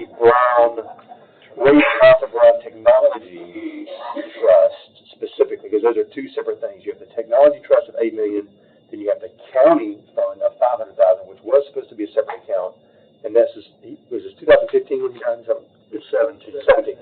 So you're 7 years that money has been in the wrong account, based on what the council says. I can't answer where the money's at. Here's how the probate went down. I guess the question is, how did Commissioner Klein's question, upon his death in 17, how did that $500,000 get commingled incorrectly with the $8 million trust? Why wasn't it separated out into a separate county fund at that time? The only answer I can give you is how the probate was handled, and I did some research on the actual probating itself. When a will goes to probate, if it meets all the requirements to be admitted, the judge wants very little to do with the will itself because he wants whoever's appointed personal representative to deal with those issues. And most of the time, the purpose, intent being that the judge isn't there to determine how the stuff gets allocated and that it's in pursuant to the will. So that's why a will normally name a personal representative or an executor, something along those lines. So this went through a very typical probate process, which is the will was valid, the personal representative was appointed, this thing waived accounting, it waived everything it could statutorily waive, which means that the courts have very little involvement other than oaths that are signed that, yes, as a personal representative, I did what the will asked, here's my oath, and then I even have a statement from the director of schools at the time, Mr. Phillips, or Dr. Phillips, and the mayor at the time, Mr. Holt, that said they were given the money as outlined in the will, and there was basically no contest. They think everything was done. They don't have any claim against the will. Then the will was considered probated, and the probate was closed. So the disbursement of the money, how it got distributed, it's never part of the court's records here. So I have no answer for you other than the fact that there is an oath signed by the mayor and the director of schools at the time that said they received the money in accordance with the will. They have it. What that means, I do not know. I do know that the codicil and the first part of it is the $500,000 should have come to the county, as I've interpreted before to you all, and that not only was a park to be established, there was no size or anything of that nature, only that the house be maintained by the county and that it be the centerpiece or the crown jewel of said park. How the technology trust was established as well, and the technology trust has very specific parameters. It's only to be for technological needs for use by the school board. So how that money's getting moved back and forth, or everybody's interpretation, I don't understand how they're coming up with this. I can only tell you my interpretation is that 500 should have come straight to the county upon disbursement pursuant to the will. The rest of it should have gone to the trust and thereby created the trust for which the mayor and the director of schools is supposed to be over. And as far as the money being distributed, I have no idea. It would take an audit on the trust account for me to be able to establish that. So my question for you there, you bring up a good point. You say upon the establishment of the trust, you're talking about the technology trust specifically. So the $500,000 is not a part of that technology trust. Correct. It's not currently supposed to be a part of that technology trust. Correct. It was supposed to be dispersed immediately upon his death in 2017 to the county commission for the maintenance, upkeep, preservation of that house, establishment of a park around it as the centerpiece, and the ongoing maintenance of that home as historic property. And to beef up my stance on that, it is item number one before you get to the technology trust, which basically establishes that the $500,000 has to get distributed to the county, and then whatever's left, knowing it's going to be several $1 million, will then create this technology trust for the trustees to use pursuant to what he outlined in the codicil. Would you say that, would it be accurate to say that the two trustees, being the director of schools and the county mayor, are currently in violation of the law or the trust because they have absorbed money that was never legally supposed to be distributed, absorbed into that money or commingled? So would that be, how would it? You're asking an attorney that question, so here's how I'm going to answer it. The current trustees did not receive the money. The prior trustees received the money, so I can't say there was malfeasance on the trustees' part at this point. However, it has been brought to their attention there, and we even passed a resolution, I believe the commission passed a April resolution. 2008. And a letter has been sent to the trustees saying you are aware of this situation. Provide us with documentation, we got the money, or send us the money with interest that's accrued. And since that point in time, there's been no response. Correct me if I'm wrong, but I read an email, I remember, that I think a lot of, I don't remember who was on it, that the director of school said as soon as the county establishes this park, that the money, the $500,000 would be dispersed. Is that, I remember that correctly? Yeah, that was. And they had no authority to do that when the money should have come to us before they were even created anyway. Correct. So I'm just making the case that even though they're, I guess, correct me if I'm wrong, I'm going to say unlawfully holding those funds, even though they're not supposed to have it, even though the county mayor, the director of schools have been made aware that they're not supposed to have those funds, it should have been immediately dispersed to the county commission as soon as they found out about it. They're still refusing. They said, well, we'll release it if you pass a resolution as in a park. I mean, that sounds like holding something hostage to me. I mean, that's kind of what I mean, hostage negotiations about. So Their legal authority they do not have, is my opinion. correct. But the county commission, in good faith, went ahead and met their demands to create a resolution establishing this park per the director's request, and it just saying that, hey, you'll release these funds back to the county rightfully after the passage of this resolution of April 15, 2024. That still has not happened here on the I believe the follow-up to that was, it will get, I do not remember where I saw this, but something to the effect that when we see a park plan, then we will distribute the funds. But that wasn't what was agreed upon. It was That's not an agreement, that's a resolution. Well, correct. I remember the statement being said, and you correct me if I'm wrong, that it was if we established the park. And now the ball's moved yet again to say, okay, so that's my interpretation. I have that, Mr. Mansfield. Do you have that? Yeah, this was from Scott Langford to Mr. Sittler, and it said, let's see, there's only one park. There is not a separate school board park and county park. The park design was presented to general ops, and the plans are in those minutes. You were at the meeting. Mayor Isbell and I have a fiduciary responsibility as trustees of the Brown Estate to ensure the park is built as intended. We will vote and transfer the $500,000 at that time. So, okay. So can you read that again? Can you read that again? Okay. This is item number 2 in this letter dated March 9th, 2024. It says, Mayor Isbell and I have a fiduciary responsibility as trustees of the Brown Estate to ensure the park is built as intended. We will vote and transfer the $500,000 at that time. So the way I'm reading is he said they'll transfer the money after the park is built. So on this April the 15th, 2024, resolution a month later, the first, now be it therefore resolved, this body does hereby establish a county park at 212 Hunters Lane to be called the William and Martha Brown Park. And that passed, I'm not sure if it's passed unanimously, but it did pass the county commission. And it, I believe the county mayor signed it, but if he didn't, 10 days later, it became effective. And the next line, ask them to go ahead and transfer the money. Yeah, we were asking. I know you guys have a lot to say, but I wanted to back up a little bit. I had a question when you were reading your statements.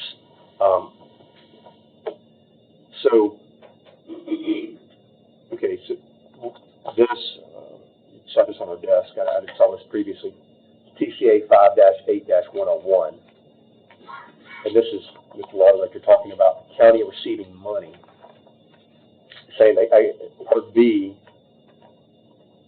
a county is authorized to accept and receive gifts and donations of money, intangible personal property, tangible personal property, and real property.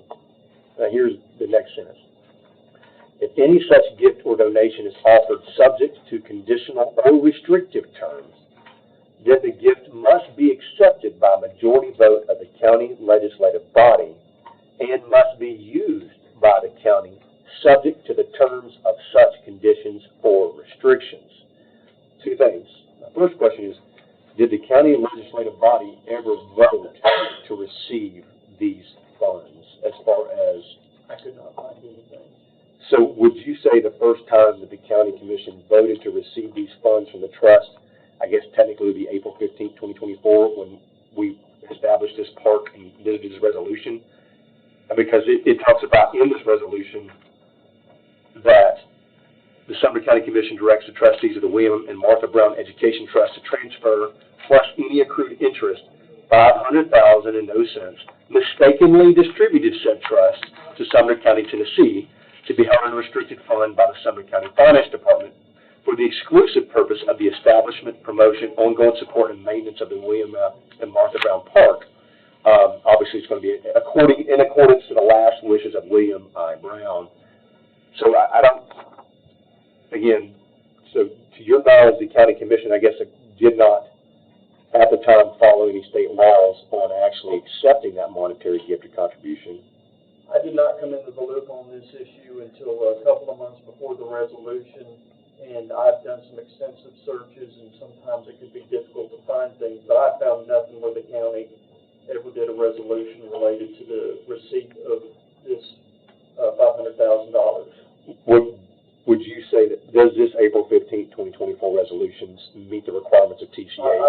I could argue that it meets that requirement, yes. So that it's just recently the county commission, by law, actually did receive this money, I guess. Okay. I guess my second question about this says it must be used subject to the terms of such conditions or restrictions. I believe the resolution goes so far as to say that, does it not? It does, I think, but I'm just going by the codicil, what Commissioner Klein read. B1, I specifically bequeath to Sumner County a cash sum of $500,000 to have established and maintain a public park, with the historic home currently situated thereon being permanently maintained by the county as the park's centerpiece. So this bequest shall be a restricted fund held by the county in a separate account and used solely for the purposes of the ongoing support and maintenance, establishment, promotion of the William Martha Brown Park, including that house. But I'm just trying to pair up with state law here, and what state law says. It is required that that money be specifically used for that home or whatever is deemed as around that. But right now you have a home that's falling apart. You have a master parks plan that was established with a price tag so far, I think, is $1.12 million or more. I would like to point out, based on the last documents I was presented, that the property was actually excluded from this plan, specifically excluded. That 0.05 acres original? 0.08. 0.085 acres. Excuse me, 0.8. Yeah, and that was drawn around, you're talking about these plans right here? Yes. Okay. That's prior to that. Prior to that. All right, I guess it's just there's so much here, but it's really that simple. We're having to deal with the fact that plans exist that do not provide for, as citizens pointed out, any of the money that's being used in order to go out and grab more money through a grant, which we're going to get to the grant here in a little bit. It has been stated incorrectly in the record several times that no taxpayer dollars are being used for this, which is false, because the grant is for $625,000. Mr. Brown only left $500,000. The county has already put in $125,000 just to match the grant of taxpayer money, supposedly, as well as the county commission approved $100,000 for this master parks and greenway plan. So that's $225,000 of taxpayer money outside of. So that's been committed so far on top of the $500,000. So I just wanted to state, I guess, the incorrectness on the record of what taxpayer money has been used for this, and I fear a lot more taxpayer money will be used for this. But go ahead. Just for the record, to add to that, they're already like $65,000 over budget for the design portion alone. So tack another 65 on that for that, because it's going to come up short in the end of their plan. That's true. The budget Was on the grant, 126,000 126,000 for the design. for the design in the grant, but we've already spent 192. 192, and there's still more committed to complete that contract. So we're way over budget on the design. Mr. Chairman, if I might, I don't mean to back up and get into the weeds, but I was wondering if this would be helpful, and this is specifically to you, Mr. Sittler. I hereby nominate, constitute, and appoint J.W. McMurray as personal representative of my estate. If he does not survive me or fails to qualify, then I designate Timothy D. Ferguson as personal representative. Now, I noticed that Timothy Ferguson signs the document. Would he be any assistance at all? We've got several problems with this. I don't know what the statute of limitations is on this, but I'm fairly certain they probably run on the majority of these issues. And I'd have to open this up if I was to have any kind of discovery powers to do this. And if I can't open up a probate, then the rest of the questions are just academic exercise. Okay. Mr. Chairman, I'm tired of messing with this thing. They need to give us the money. We need to fix the house. And after that, and so I don't know how we do it, but any grant money should go to the house. I think that TCA code clearly specifies that this should be going to, including the grant. And somehow we have to get past this. We're getting no cooperation from the trustees. I don't know. The last thing I want to do is throw another lawsuit in this. But right is right and wrong is wrong. And we have to get this done the right way. For just principle, if nothing else. Commissioner, go ahead. I just had a question that's actually for Commissioner Fong, but I'll ask you, however you want to do it. But I know that there's been several times that Commissioner Fong has reached out to the Director of Schools and the County Mayor without any response whatsoever. And I'm curious how many emails, how many phone calls, how much communication has there been where there has been zero response, communication, anything? And just, I mean, obviously the chair's empty. I mean, that says a lot for, this is for 4 times plus tonight? No, 4 times including tonight. So, Commissioner Bond, do you want to answer that so question? May was the last time he was here, correct? Yes, May 6th. I have not reached out to Mr. Langford because I really felt like the issue was with the mayor. And You have in the past. Well, through the law director we have. But, yeah, with the law director we have, but my emails have gone specifically to the county mayor. And I tried to organize a meeting, I think it was June 27th, and he responded that there was no point because he would not be able to sway any of the people I listed for the meeting. Yeah, that was on Thursday, June 27th.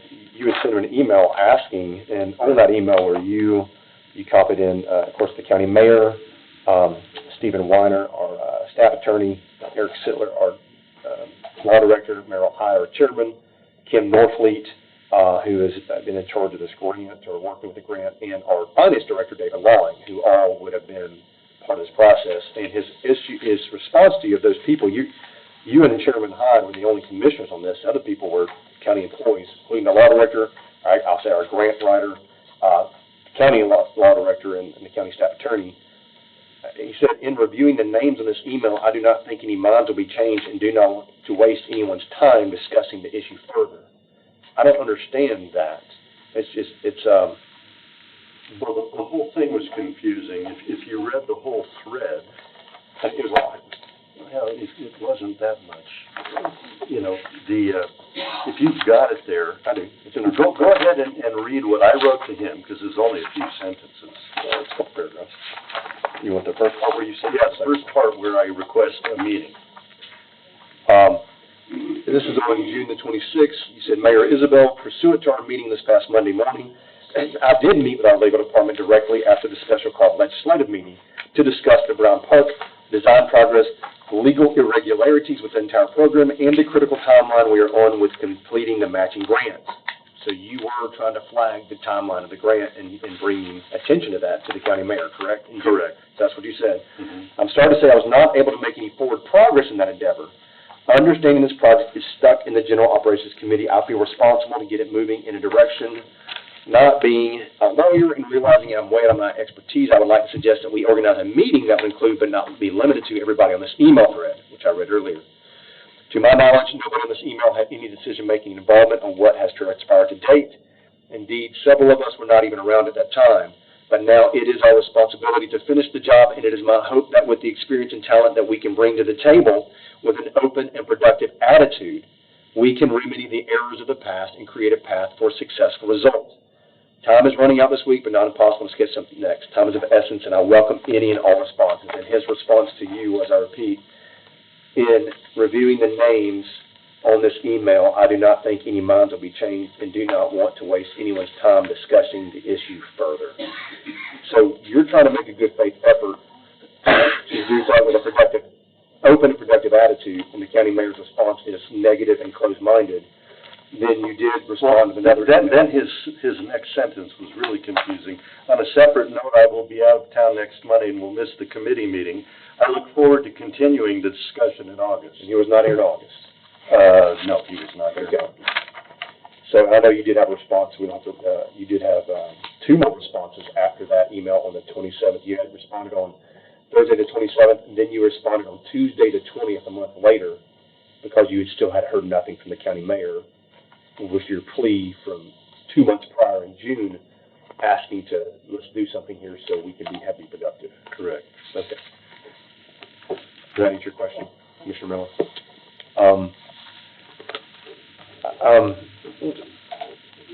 Go ahead, Commissioner. Just want to ask a question. Do we want to discuss anything about the issues with the grants and That's all I'm getting to.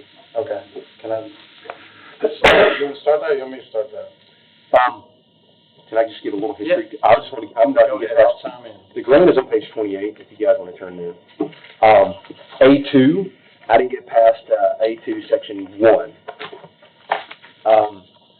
For this grant between TDEC and Sumner County, and this is important for you guys, being on Cotton Town Middle Station, Camp Creek Road, it's something that myself and Commissioner Mo Taylor have been fighting since 2019 on behalf of Mr. Jones and his neighbors and Commissioner Holmes. Specifically Commissioner Holmes, who first reached out to us. The grantee shall implement the following activities as described in Attachment A, for everything for this park, and acquisition for local, state, or federal parks and natural areas in greenways. So this grant was written for eminent domain for greenways stemming off of Upper Station Camp Creek Road. And this plan that was approved by a majority of the county commission, I did not vote for this plan in 2020. Nor did anybody here. No, I don't think so. And this plan was $100,000, and the plan is for greenways going from Lower Station Camp Creek Road outside of Commissioner Holmes' property all the way to the Bridal House in Cotton. That is where the greenway plan is going. So this grant, in 2020, I voted against this grant as well, this whole process, because we were still reeling from 2019. This is all 2020. Grant is 2020. This park plan is 2020.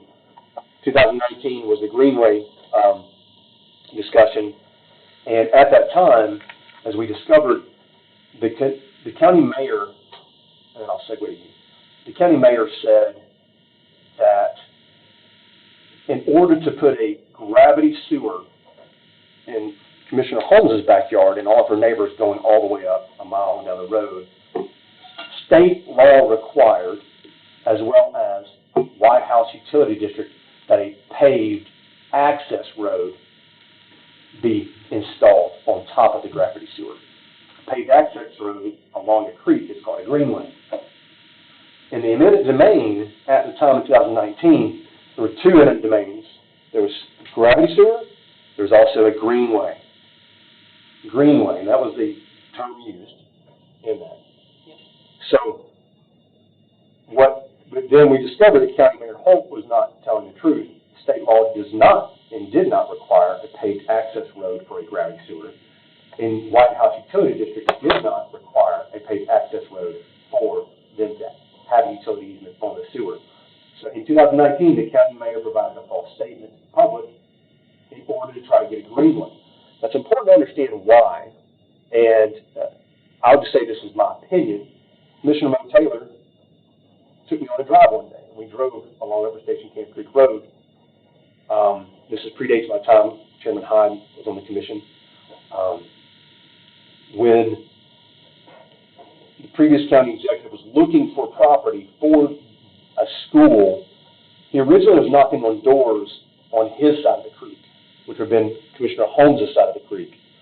And this is what Mo Taylor told me, was the property he really wanted was, I guess where the silo is, right next to Cumming Lane, that property to put a school right there. And so, yes, so, but he couldn't acquire that. Well, it was important for that, if you look at it, guess my opinion, the county mayor's property right behind there is gravity sewer. If you put a gravity sewer in, it makes your lane go up, and it makes it a lot more valuable. So, unfortunately, at the time, for the county mayor, he was unable to get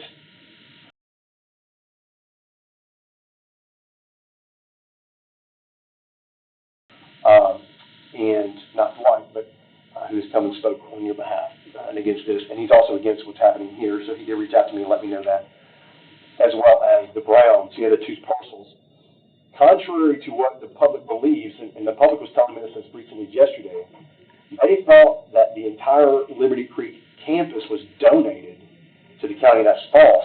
The county commission purchased in 2015, I believe, correct me if I'm wrong, Chairman Ryan, you might not remember, I think it's 2015, for $3,450,000, the county purchased the Brown Farm and the county purchased the Dixon Farm. Those two parcels together, which combined made it 265 acres for that property. So the county was never donated that land. The county purchased that land. But that was not the intended goal for that property. The intended goal originally was on the same side of the creek with the gravity sewer. Because if you can put a school on the same side of the creek with a gravity sewer, it's going to, if anybody wants to sell the developers, they're going to make their property value infinitely increase. That was the original goal there. And the reason I am diametrically opposed to this and have been consistently, because this stems from 2019, 2020, and I voted against all of this because it was about stealing private property through eminent domain for an amenity for private development at homeowners' expenses and detriment. And we see Mr. Jones's property has been destroyed and his neighbor's properties have not been brought correct yet. So I just wanted to just interject that history and correct some misstatements in the public and things that have been said publicly and misnomers that innocent civilians and citizens have about what transpired and what was donated and was not donated. The only thing that was donated was after the county bought the property for $3.45 million was the $8 million by Mr. Brown to go into Technology Trust and the $500,000 from Mr. Brown to go to the county for preserving his home and creating a park. Anybody just sound about right? I'm just trying to condense that. And so that was as far as I got on this. Commissioner Jones, you wanted to talk about this grant. I think there's been other things said about this grant. I have put a call in, and I have not heard back from the lady in charge of this for TDEC. And yeah, some of those questions I wanted to ask the law director, but if you've already asked some of the questions, we can wait for answers from them. What do you propose? Just waiting on yours to see if those are answered? Or? Go ahead. Well, I mean, if you know something, I think you need to share it. If you've spoken to anybody at TDEC. Yeah, I've spoken with somebody from TDEC and looked at the grant as well. And I was asking that person at TDEC if there was any restrictions on having this house be part of the grant application. Because I keep hearing from lots of people, and I think the county mayor's even said it, that the house could not be part of this grant. And she said that it absolutely could have been part of this grant all along. So Mr. Brown's will could have been followed to the letter, and the house could have been the center of the grant and the center of where the money was being spent. That $500,000 could have been doubled, and the 625 could have been doubled and put all into the house if we wanted to, and there could have been two park benches and a flower box looking at this house. Or I just quaint little park, something like what the Bridal House has. It absolutely could have been, but we have disregarded the house in totality. And the other thing was, I asked if amendments could be made, and they said that amendments could be made to the application. Okay. And the timeline that we've been hearing about, the sky's falling, the grant's gonna run out, if we don't do this now. July 2025. Yeah, she said they extend deadlines all the time. As long as progress is being made, there's no consequences for not hitting the end of the contract, absolutely no consequences. Things of that nature, again, it's been politicized and the sky's falling approach. We have to do this now for the children. We got to vote on it now, pass it now, quickly. That's ridiculous. It's just not true. I'd be curious to see what official answers you get from them. I'm glad you said that. Well, One thing I wanted to add to what you said before, just to add more public knowledge, was it was also found out, if you remember, the sewer, it was not so much as the type of sewer that was questioned, it was the size. We found out that the size of the sewer was 75% over capacity for a school of that size needed. So that proved it was for future development. correct. It was only 29% of the capacity was actually for the schools to service 4,500 kids. Yeah, 71%. So, yeah, 71% was actually for development. The engineer said development all the way to Cottontown. And also, you mentioned the greenways, and a lot of people don't know that those greenways are going right through the middle of people's properties, through their backyards, and the middle of their properties, not in front of their properties. And there's still a geomat on top of that sewer, which is perfect foundation for a future greenway. Well, I will say, yes, that is accurate, This ain't a, but it floods all the time, and so it washes away. Do you have photos of that? Yeah, I mean, I have It's your property, Huh? and that gate to nowhere, and the greenway to nowhere, that underneath your bridge. I do, and we have a real estate appraiser who has, is in the process of doing all that, and he just took them. Can we make a note to include photos of that greenway on Commissioner Holmes's property? Victoria, would you make a note for me too, that we can include that in the packet next month as part of the discussion? I have a question. This is one of my questions to T-Day. So I don't know if you know the answer to this. So I've heard publicly, one was, if we don't do this now, we're going to lose the grant. So that you're saying you spoke to someone at TDEC, and because that was a question I had, and you're saying that they were telling you that the timeline could be extended past 2025. Is that based on a good faith estimate? Is that based on, like you said, progress, or is that? as long as progress is being made, the statement was that they would do everything to help us to get back on track or get it done as soon as possible. But there was no threat of rescinding a grant or losing any money or anything like that. They said that their interest lies in seeing this come to fruition, even if it goes past the deadline. My question I called and haven't heard back, but was going to be is can it be extended? So you're saying yes, if there's progress made. Has there ever been a grant that's been pulled back once it's been given? Do you know? I actually asked her that question. So what did she said that as long as she's been there, she's never seen a grant rescinded. Okay. So people give back money because they change their mind and don't do it. But they change a project, and sometimes they but give back money, but they don't pull it back for you know, not following through with what you said. Well, the other question I had for her, and I think that you answered, of course I want to hear back from her as well, is on page,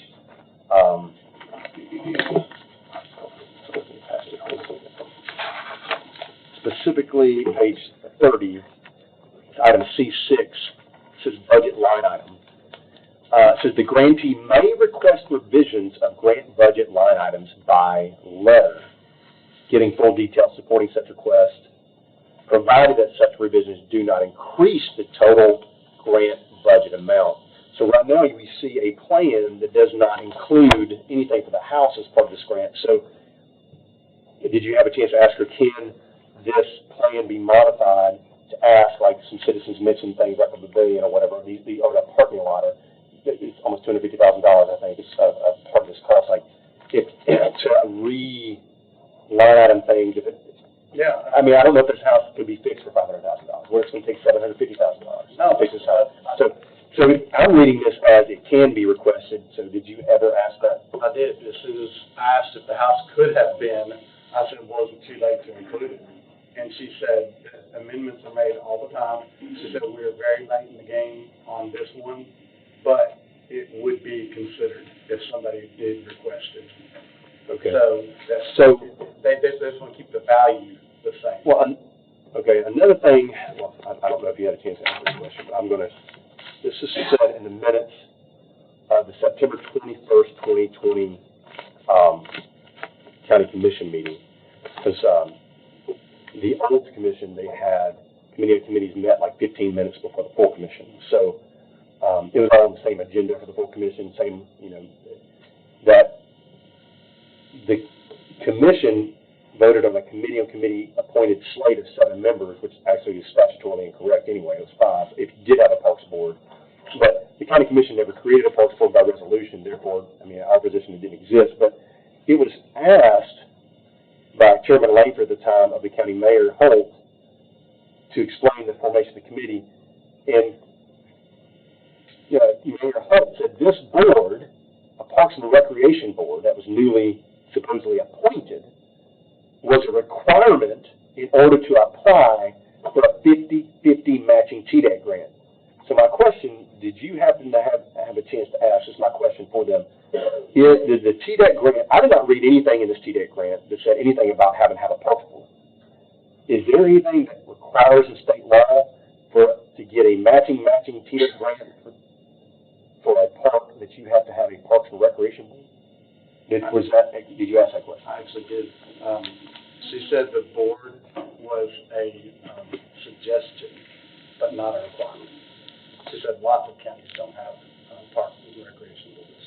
Okay, so 2020 county mayor says it's a requirement. All right, I just shared an example of it in 2019 where the county mayor said it's a requirement to have a paved access road, i.e. a greenway for a gravity sewer, which is false. It says state law required it, the White House Utility District requirement, false. So you're telling me that he making this statement on September 21st, 2020, that it's a requirement to have a Parks Board for this grant was a false statement. Not only that, but when Scott Langford repeated it in last month's commission meeting, it's false then too. Okay. Because they were saying if we dissolved that board, which we never did, we actually just voted to all agree that it never existed because there's so many problems with TCA. And he said if we did that, it would throw a lurch in the grant and cause all kinds of problems, and it's not true at all. It was never a requirement. So this grant's not in danger. Let's let me encapsulate this. This grant's not in danger of any timeline if it can be extended. This grant can be modified to actually, if we need to capture money to take care of the house, which is the intent of it, it can happen, maybe. If TDEC would have to approve it, it may or may not, I don't know. But and a Parks Board was never had to be created for this, which you spent $100,000 on a master parks plan to put greenways along Upper Station Camp Creek Road to the Bright House, through their backyards. And what I guess they didn't count on was not being here in 22 to implement the rest of this plan. I want to thank you guys. The private act that we passed was something that I worked on since 2019 legislative session with the state legislators. I wrote that, and Terry Lynn Weaver tried to help me get that passed in the state legislature. Of course, it went nowhere. 2020, I came back with Terry Lynn Weaver. We tried to get that passed again as a state law, public act. I failed twice in the state General Assembly. So when you guys got elected, I went to, I reduced my vision on this. Instead of going for a general public law, I went for a private act that was only specific for Sumner County, that we could not steal this private property for a greenway on Upper Station Camp Creek Road or anywhere in Sumner County. Now, it was written in such a way, I worked with the legal department at the state, so that it was, and I actually got this, the legislation I wrote was from, I think, South Dakota. I spoke with the state I might have the wrong state, it's been a while, it's been 4 years, 5 years. I spoke with the state senator out there on the language for that, but it was specifically that it had to be running directly alongside, right next to a road. If you're going to create a greenway, well, that's just called sidewalk along a road, which is what we were begging to do to begin with. So that's how the private act was written. That's the intent of it. So but I guess this is why this has been such a hard, personal. I guess I've spent hundreds of hours with them, with tears in their living room, with other homeowners in their living rooms, fighting what happened. And this is an extension of egregious actions against them. Obviously, it's still happening. Mr. Jones is still happening. It's still manifesting, and we're not fixing the problem.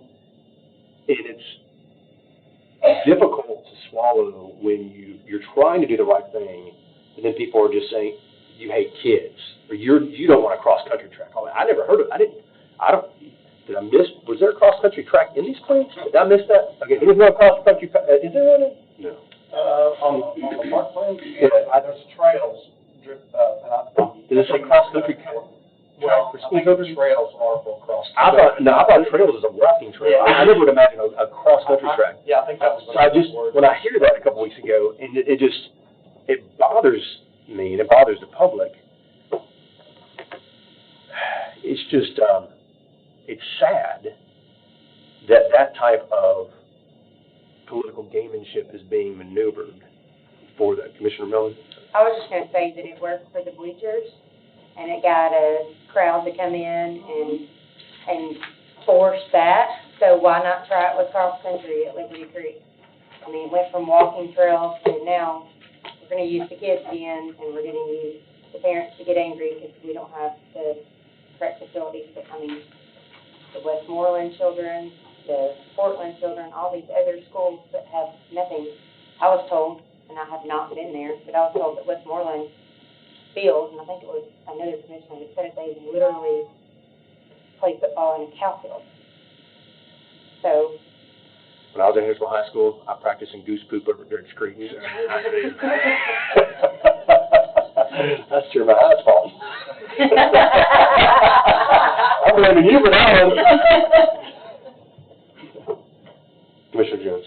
I just wanted to state it for the record that I keep referring to my phone, and I don't want anybody to think I was texting anybody, but these are my notes from when I spoke to the person on my phone, so I can see this on a notepad. Because I was afraid I was going to forget these one day when I took this conversation down, so I took a screenshot of it and left my notepad at work like I thought I was going to. But anyway, if I could just mention something else on here, that the amendments would have to be made by somebody's name that is on the application for the grant, and presently there are only two names on there, and that would be Kim Northleaf and John Isbell. So you mean the county commission could not try to amend it from only the county mayor or Ms. Northleaf would be able to ask for that? Yes, but she did also say that there was a list of names of people she's allowed to talk to on there. I was not one of them. So there's more information to be had. Maybe our law director could help us with that problem. Are you telling me the director of schools isn't on this? They weren't the top two names on there. It was Kim Northleaf and John Isbell were the top two names. There was other list of names of people that they could talk to about the project, but these two were the ones basically driving it, and they could make the requested changes. Now, Mayor Isbell's the one that said no changes could be made.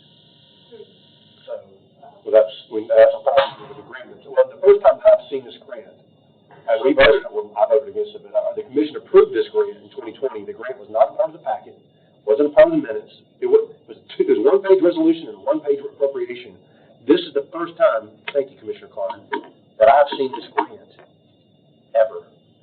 Maybe I had a chance to even read this was this weekend. So the grant and the trust were bundled up in a bunch of notebooks, right? It was like a big mess.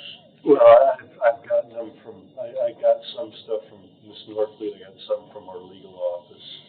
I've been trying to. When you requested it from Mayor Isbell early on, back in December, Yeah. or whenever it was, it was a stack of a mess of stuff that he said he could get some day, and it took a long time. Yeah, and it was mostly financials of how much interest the $8 million had collected. It's taken some time to get this stuff, and it's happened by happenstance. In some cases, it's happened in requests from our legal office. They have had things, some of this stuff. And some of it, you know, I never thought about getting the deed until I realized the MOU referred to the deed, and that's when I called Mr. Sumner today and said, do you have the deed? And they were able to round it up and send it to me, which then I sent off to you all. I had seen the deed when, from, planning director in February, and I remember seeing it then. He had sent out a memo, and I had requested him to give me information, because Mr. Jones was reaching out to me. So this, go ahead. So, I just want to ask a question. Would it be advisable, or the will of this body, to see if we could get Mayor Isabel to make the request that we're asking for, or to get our names, or at least the chairman of the Gen Ops Committee put on the list of people who can talk to the grantor, TDEC. Yeah, to speak for these matters, because she mentioned it was late in the game, and it would be difficult, but it would be considered if amendments were made. Whereas we're not holding up anything. I think we've clearly laid out the case, so we're not holding up anything. We've been asking. Well, he's been asking the ball moving for 2 months. December. So December, we've asked for the money and the key to this, and we've been stonewalled ever since. So for at least 8 months, we've been trying to move the ball, and the statement was made that we're the ones that are holding it up last month, and I think we've shown clear evidence that we're not holding it up. So now going forward, we see the issues that we want changed, and the public is crying out that is a travesty that's been done so far. Where do we go from here as far as trying to get these changes made? This is coming up in other committees, and they're going to be talking about things too. But I want the committee that should be responsible for it to take an action. Where do we go right here? Well, just to recap, unless you guys have something else real quick. Ms. Lauder. One thing. I am not good at math, so I went to law school, so I would put this out there before you start asking your questions. It might be worth getting with Mr. Line to make sure what his interpretation of the grant is before you start asking questions as to what you can and can't do. He might be able to answer some of those questions, or at least give you a better understanding of what that grant is saying before you go looking for solutions to these problems. I just want to throw that out there. Sure. Just to recap, it's been said that the Parks Board was required to do this grant. That's a false statement by the previous county mayor. Continued to be promulgated by the current county mayor and director of schools, intentionally or unintentionally. I'm not saying there's any malfeasance there. I'm just saying the narrative needs to stop there, because we know it's not true. That's what you're saying. I put a call into this lady, so I haven't talked to her. I'm taking your word for it. So the Parks Board was never required for that, and it never was officially created, so it doesn't exist, and no big deal. Set that aside. Second thing is the grant deadline was saying that we're going to lose this money if we don't do something now. You're saying that's not true. That as long as there's progress being made towards a solution here with this money, there's extensions or something can happen. I guess we need to. My takeaways from that for the law director would be, and I'll entertain a motion, for the law director to also get with this lady, her name is Allison, I think. Is that the lady you talked about? Okay, well, this lady is, I can't remember. The one I talked to at TDEC? I called somebody today, TDEC, but over these grants. I can give him my call. So the finding out about the extension portion of this, as far as the progress is being made, I think would be one thing that's helpful from a legal standpoint to understand that. Understanding that in terms of this grant, understanding what you're saying, Mr. Law Director, about, it's on page 30, item C6, about a budget line item, saying that we can request revisions to the grant. I guess legally I would want to know what the difference is there, knowing that one, the fact we don't have a Parks Board and we don't have to appoint one or reappoint it, it's not going to stop anything with this part. sensitive it doesn't sound like. So that's not, it's sounding like the sky's falling, Chicken Little, like normal. As long as progress is being made. My biggest question, I guess, for the taxpayers is, if there's $500,000 that's missing that's supposed to be for the renovation of this house, the school board has captured this money, commingled it incorrectly, and they have not set aside any money. You know, what the school board does with their plans, of course, if you listen to them, they don't have any money. They just got $5.4 million for capital from the county. So if we get this money back, which we need to, that leaves them $500 short. I guess that's the school board's problem to fill in that gap. That school board should not have this money. I understand, but they're using our money to leverage this grant, and there's no money for the house. We're saying, give us that money back. That's going to leave a $500,000 hole, and that's kind of not our problem to fix, because all we care about is fixing the house and doing whatever is this establishes the park. That's only an obligation, so that's what we're going to do. But that leaves. I'm trying to set up for the taxpayers. The school board's either going to tap into the reserve, which they've got. I've made that case for $500,000 to do this. But I mean, it's going to be kind of ironic and funny when they do it. Or they're going to come to the county commission, you hate kids, give us $500,000 for capital again. For what? We're keeping your $500,000, but we want you to give us $500,000 more dollars. It's kind of like, I'm getting punched in the face 10 times, and we negotiate to where I'm only getting punched in the face 5 times, and somebody thinks that's a good negotiation, but I'm still getting punched in the face. I mean, that's kind of like how we've been negotiating things. It's kind of crazy.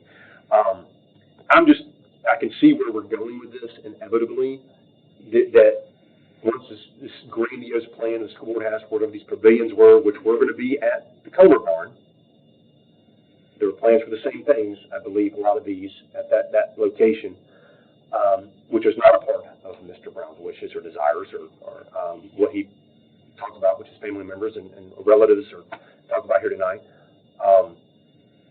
Just setting us up. Somebody's going to come back and ask for $1 million because they don't have money, and we're just saying this is supposed to go only for to fix up our historic home, which we want to do, but it never's going to be up there. You hate kids because you hate cross country because we did something we weren't supposed to do, and we did it out of budget and out of scope beyond what we should have done, and we're going to basically have a $500,000 hole to fill now, and somehow it's going to be the commission's fault.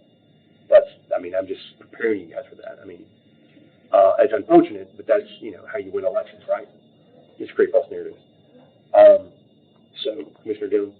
Yeah, I think that what the public's afraid of is they keyed on the same thing that I was afraid of, is that the school board, the hearsay is the school board was going to address the house with their funds after this grandiose park was built.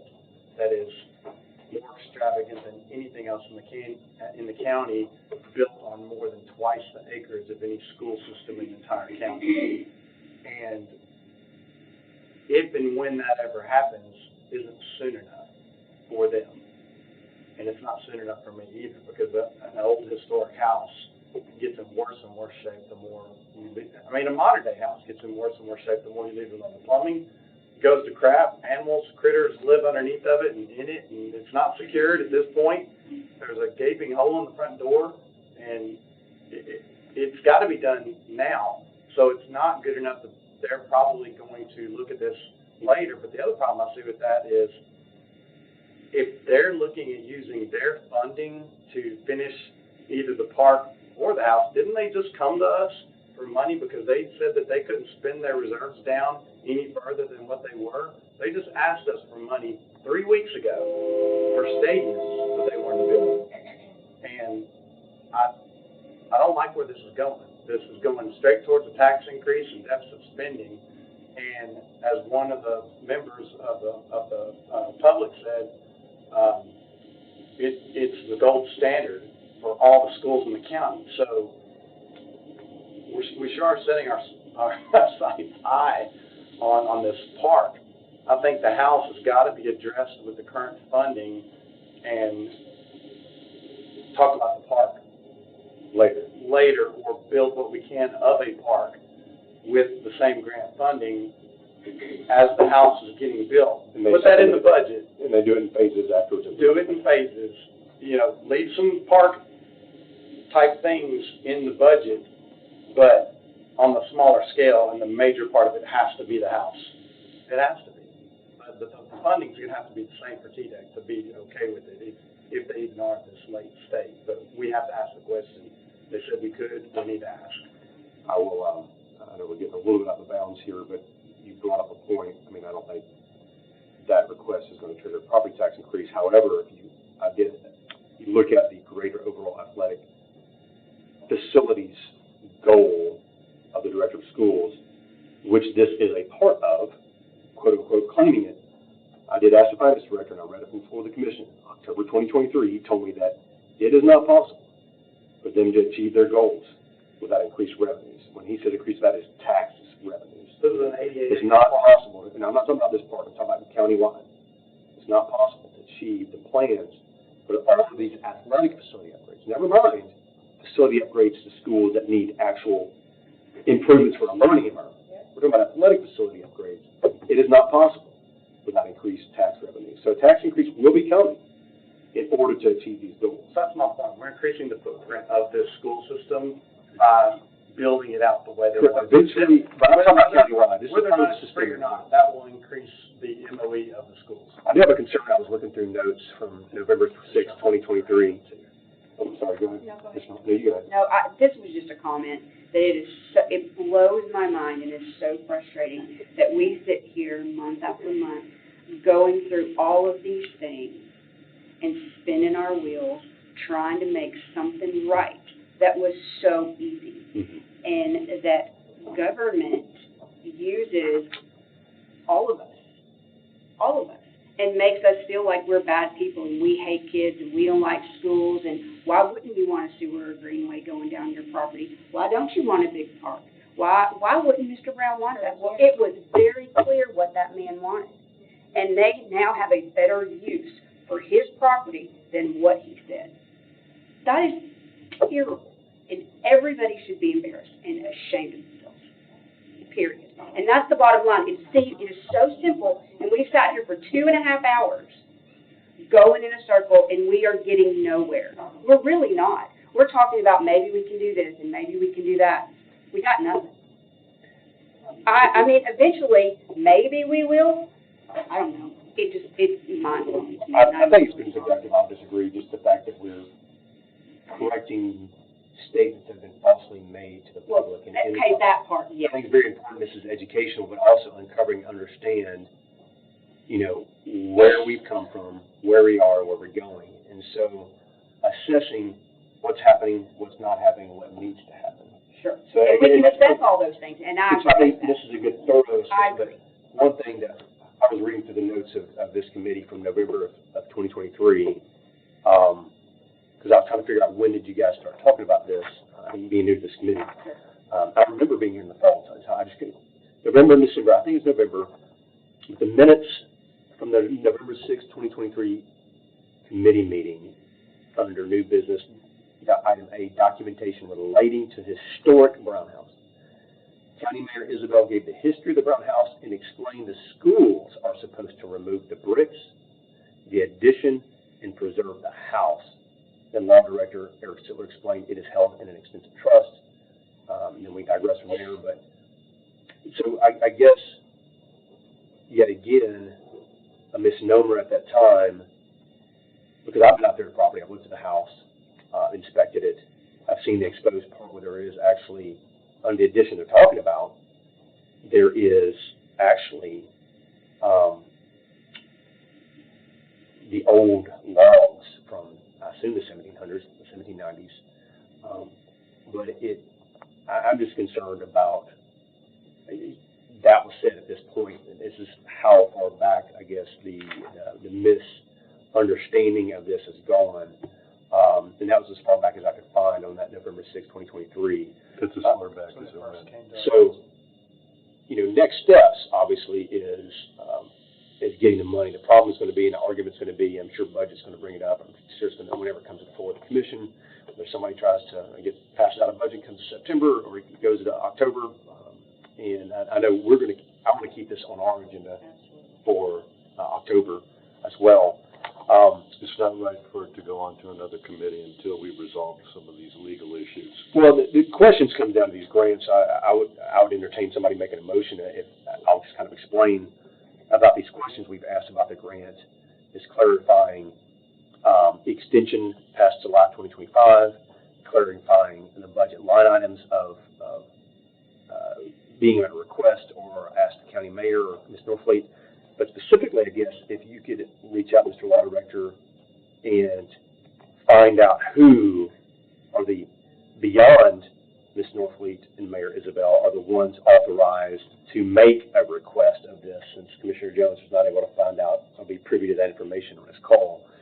That would be a good question to find out for us investigatively, because, I mean, there might not be able to, we can do, I mean, forget, to me, it's most important as far as if you can use that grant money to do something in the house. I would say that's secondary, just in my opinion. I think it's a great question to ask. We've already committed this money, taxpayer money. I'm getting close to $280,000, I guess, of taxpayer money outside of the grant, or outside of the $500,000 from Mr. Brown. 292. But that's 100, and we have 192 in, right? Yeah. Okay, so 292 is what we're up to. So almost $300,000 of taxpayer money. In addition, And we've got some drawings. Right. But the problem is the grants for 625, the constable was for 500. We had to make up the 125 to come up to the, $1.25 million dollars. And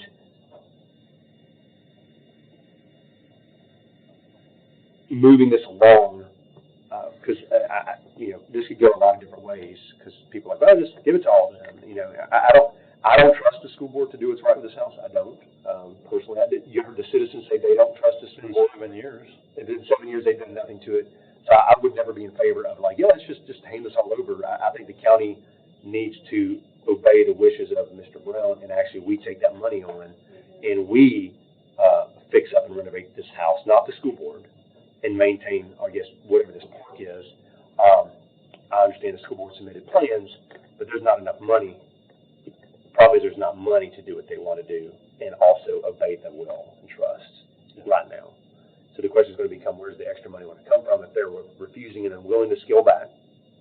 And if we're unable to, as a commission, to actually request a change to that, if we can't do it and we're forced into individuals who are stewards that they can do it, but they refuse to do it, that gets into where we go. I know you said you want to avoid a lawsuit, but I don't know. We might be at that point. We had several citizens threaten to sue the county tonight if we don't do what Mr. Brown said, as far as this $500,000. So it sounds like a lawsuit's coming from somebody. So is what I'm hearing from tonight from citizens. So I guess that would be helpful, Mr. Law Director, I guess. It would say to Commissioner Jones, as far as this grant, if you could get with the finance director on some of the things that you asked, the questions you have, as well as getting with the grant administrator for what Mr. Jones had added. And I said I could call in today and have not heard back yet of this.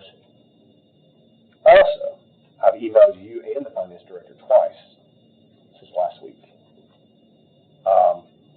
And I think I did email the grant administrator this as well.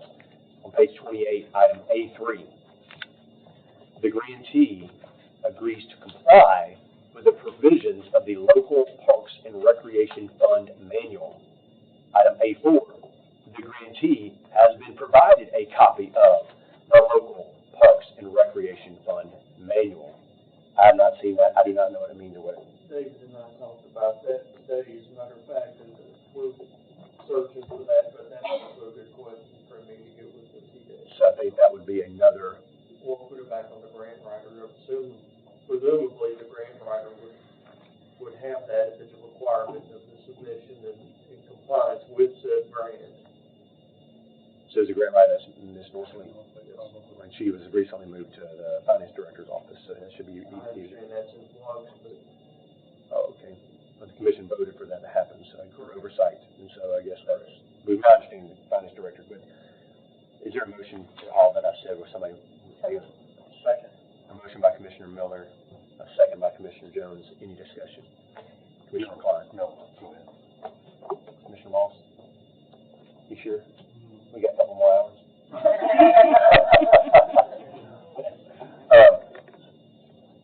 So we have a motion and a second on the questions, or I guess the instructions that we're asking you to find out for us from the grant administrator, from the finance director, and the grant writer at this point, I guess, for the county about this and these items.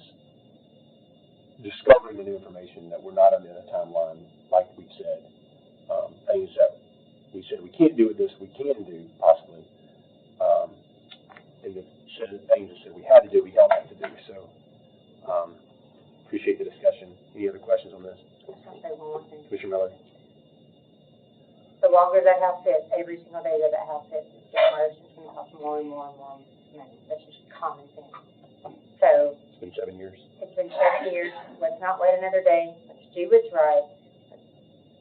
They just need to give the money so that we can start on the house immediately. That's what needs to happen. Commissioner Clark? You know, I'm not whining, but I spent a lot of time disproving a lot of falsities that were in this. Is there a way that we can establish a document that says, you know, this was not, you know, the $500,000 was supposed to go into a county bank account. Without establishing the trust. Right. But there, I mean, and that's an example. But, you know, this was not a school park. This is a public park. It's established there. The historic home shall be permanently maintained by the county, not the board. All of these things that I raised in here, if we can, this to me is the last ditch effort to not get into a lawsuit.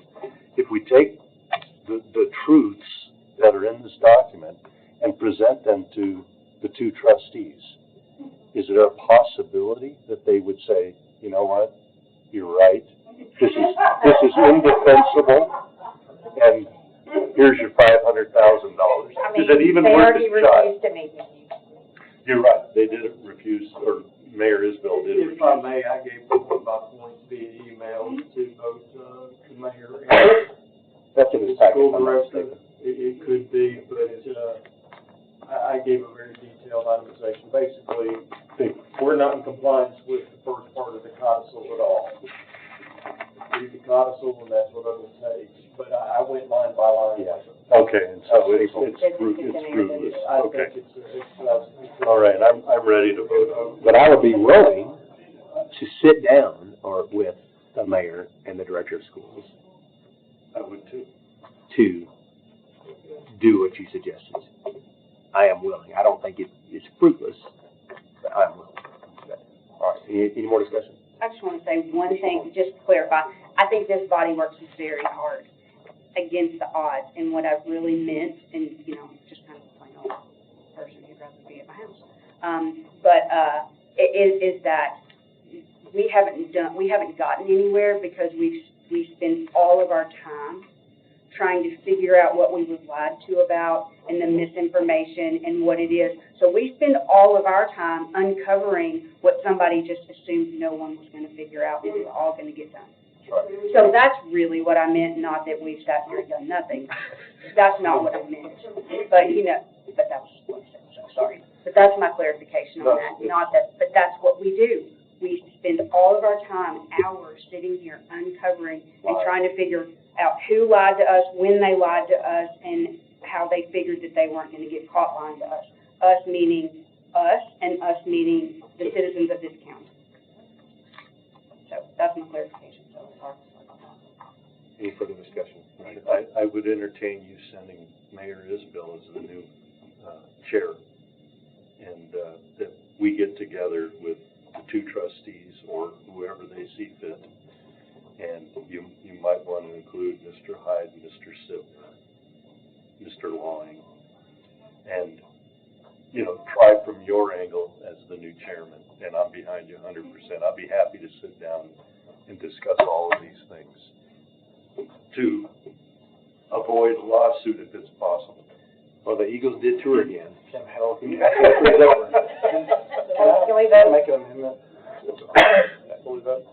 Can we add to the request from the law director to ask the grant administrator if the general operations committee or a representative of can be added to this as someone who can speak to them on record? Because there is a list of names below Mayor Isabel's and Kim Norflake's names of people who she's allowed to speak in depth with. And I don't know what those lists of names are. That's your, if I would state your amendment is to allow a member of this committee, now that's probably encouraging to say, or the chairman of the commission. I would recommend. That was already part of your ask. Originally. Yes. Okay. It's not necessarily for me to find out who the acceptable parties are. Well, And can then you add- add in there to add the chairman Second, I'll of the second chairman of your the amendment. Gen Ops committee. Gen Ops specifically? I would Because I think it also, should stay in here. It should stay in this body. I would also probably say, and the chairman of the county commission Okay, yeah, both. as the official Second. spokesperson. Yeah, for the whole commission, both of them. All right, got a motion to second the amendment, all in favor say aye. Aye. Any opposed? Main motion, any more discussion? All in favor say aye. Aye. Any opposed? All right, motion is carried unanimously. We have a 5-minute rest. We'll take a 5-minute recess. And the next one up is, Would you mind putting a stop on that, David? No. How do I do that? what's that?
All right, we'll call this meeting back to order. I had a hard time keeping my papers. And did you push start on that? Yeah. Okay. This is, it's moving. All right, now, new business. Post office and Draper House, page 135 through 136. Commissioner Klein, do you care to elaborate? Yes, Mr. Chairman, actually, A and B could be combined. The reason I separated the post office and Draper House is because some time ago I was anticipating maybe a little bit of pushback on this, but some time ago we had an issue with a tree that needed to be cut down behind the post office. And at that time we established that no actual maintenance would be done to the buildings, but that the county would take care of the grounds. Right. And we've actually seen a picture in Facebook recently where it's all overgrown with the house and the post office with wisteria. And so what I wanted to... Good, yours off. Oh, Kim must be. I was like,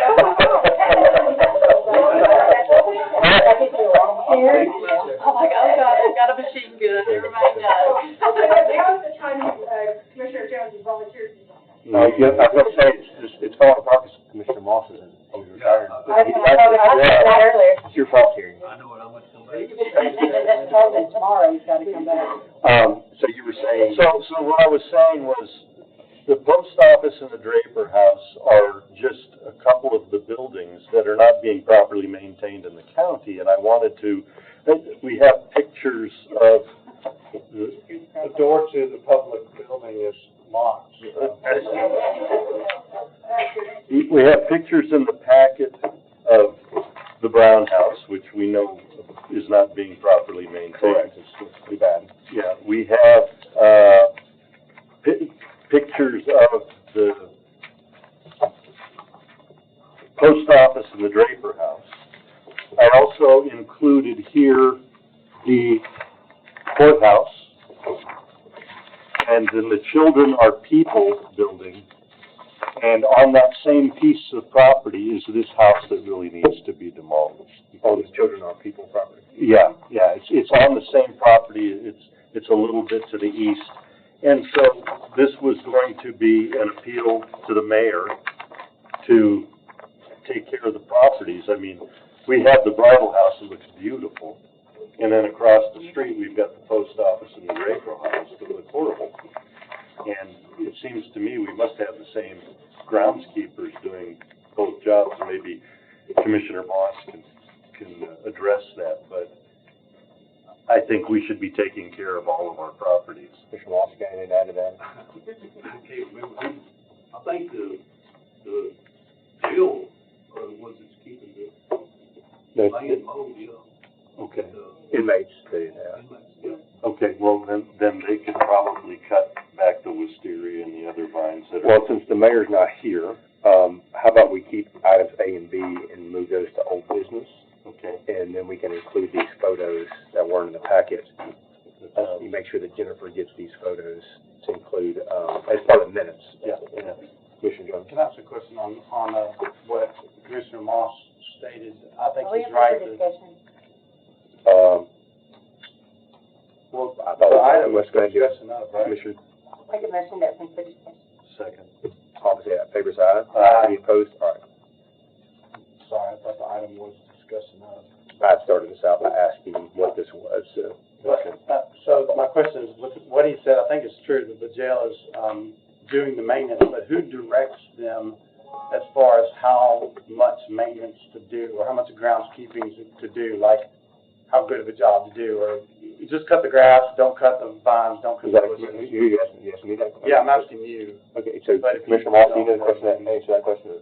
Oh, I know the guy that drives the truck for them, they're the one telling them what to do, so. Is that a trustee, or is that a sheriff's department employee? Yeah, sheriff guy. So is that directed by the mayor? It would be, yes. I'd imagine so. So would your request be to ask the mayor to do more than the bare minimum on some of these properties, whereas some of the properties they're doing My a problem is he's nice not job. doing the bare minimum even. I mean, Well, it's like cutting the grass on them. So that's what I'm saying. We're not gonna have any questions for your, answers for your questions. So we're gonna keep this under old business for next month, and we need to get the mayor to answer these questions. If he doesn't come though, is somebody gonna put out an email or a We question can- that we can get an answer? I'm happy to email him. There you go. So if you can remind me of what the questions that you were like asked, but specifically with these, and we can ask and see what's here about these properties, I'll be glad to. Yep, I'll do it. Fair enough. Yep. All right, any more discussions on items A and B? We were kind of grouping them together, so. All right, without objection, we're gonna move A and B to old business for next month. Post office, stripper house, and groundskeeping for county buildings. Item C, using courtroom in Smith Street building on temporary basis. I have a motion to discuss. Second. Motion by Commissioner, Miller, second by Commissioner Klein. All in favor, say aye. Aye. Any opposed? This is to be addressed by, Hold on a second, hold on a second. What's the questions you had? Are you needing something, Jennifer? Some, okay. I don't even have those. Oh, were those not in the packet? They're nice pictures. I seen the pictures of Brown House. I had three. I had, the children are people. Yeah, that's what we That's need. perfect. Pictures of the Brown House, David, he was at. I just make sure I don't have this, I wasn't sure what you're looking at. I didn't get any. The houses that need the maintenance. Yeah. Needs, pictures of those. That would be these three right here. Okay. Do you want them? No, she doesn't need the courthouse, it's being taken care of. You know, it's got weeds coming up in the porch. Gotcha. You have mine. A little roundup. All right, so, item C, we got a motion, we got, we passed to discuss. So, Commissioner Klein, can you, is there anything to discuss using courtroom in Smith Street building on a temporary basis? Is there any? Yeah, this is an issue I discussed with Mr. Sittler, and he wanted to address it. Okay, Mr. Water, do you have anything? Yes, what's happening here is we've had a request for, here recently, judges are liking to recuse themselves from cases that involve the county or members of the county. And what this has led into most recently is another request for interchange, which is where a judge from another county hears the case. Usually the requirements of interchange are that that judge come to the jurisdiction that that the case originated in, which would be them coming to Sumner County, and then they'll need courtroom space. And it came up at that time that we might want to consider one of these courtrooms as a temporary location should we run into interchange problems in the future. I believe since that has come up that they're letting the judge that's coming over from Davidson County use a courtroom in the new building right now based on some shuffling that's going on with the final courtroom being improved. But this could come up again in the future when we've got all the judges using the courtrooms over there. So I just throw that out there as y'all decide the use of these spaces. That might be something. I know the General Sessions courtrooms there adjacent to the Sheriff's Department. Both of those, there may be three. There's three. But I do know two of them, A and B, are fairly new and have technology upgrades for video streams, unless that stuff's been ripped out, but just food for thought. Do we need to, make a motion for a resolution to send to the full commission to approve this, or what is the action item on item C? Do we need beyond this committee? If that's even plausible now, because I don't know what's happened to those buildings since then. So, because if they've already been rehabbed and people are starting to adjust those rooms, then it's a waste of time to even consider it. Mr. Chairman, item F, we talked about doing a tour of the old courthouse and the jail with those three courtrooms. Perhaps we want to put item C in old business until we do this tour, then we'll be able to determine. I could probably get a hold of Robert Tuttle. He may know something about the technology in there, if it's been removed or not. I will, let's move this item C to old business, and would you, reach out to Robert about this specific item? Would you make a note to do that? I will do that. Hold on a second, let me make a note.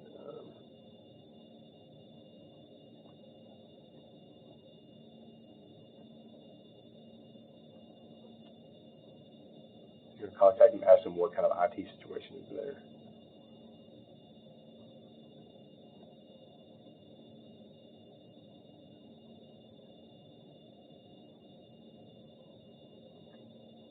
Okay. So, Commissioner Jones, Just a question that may help this.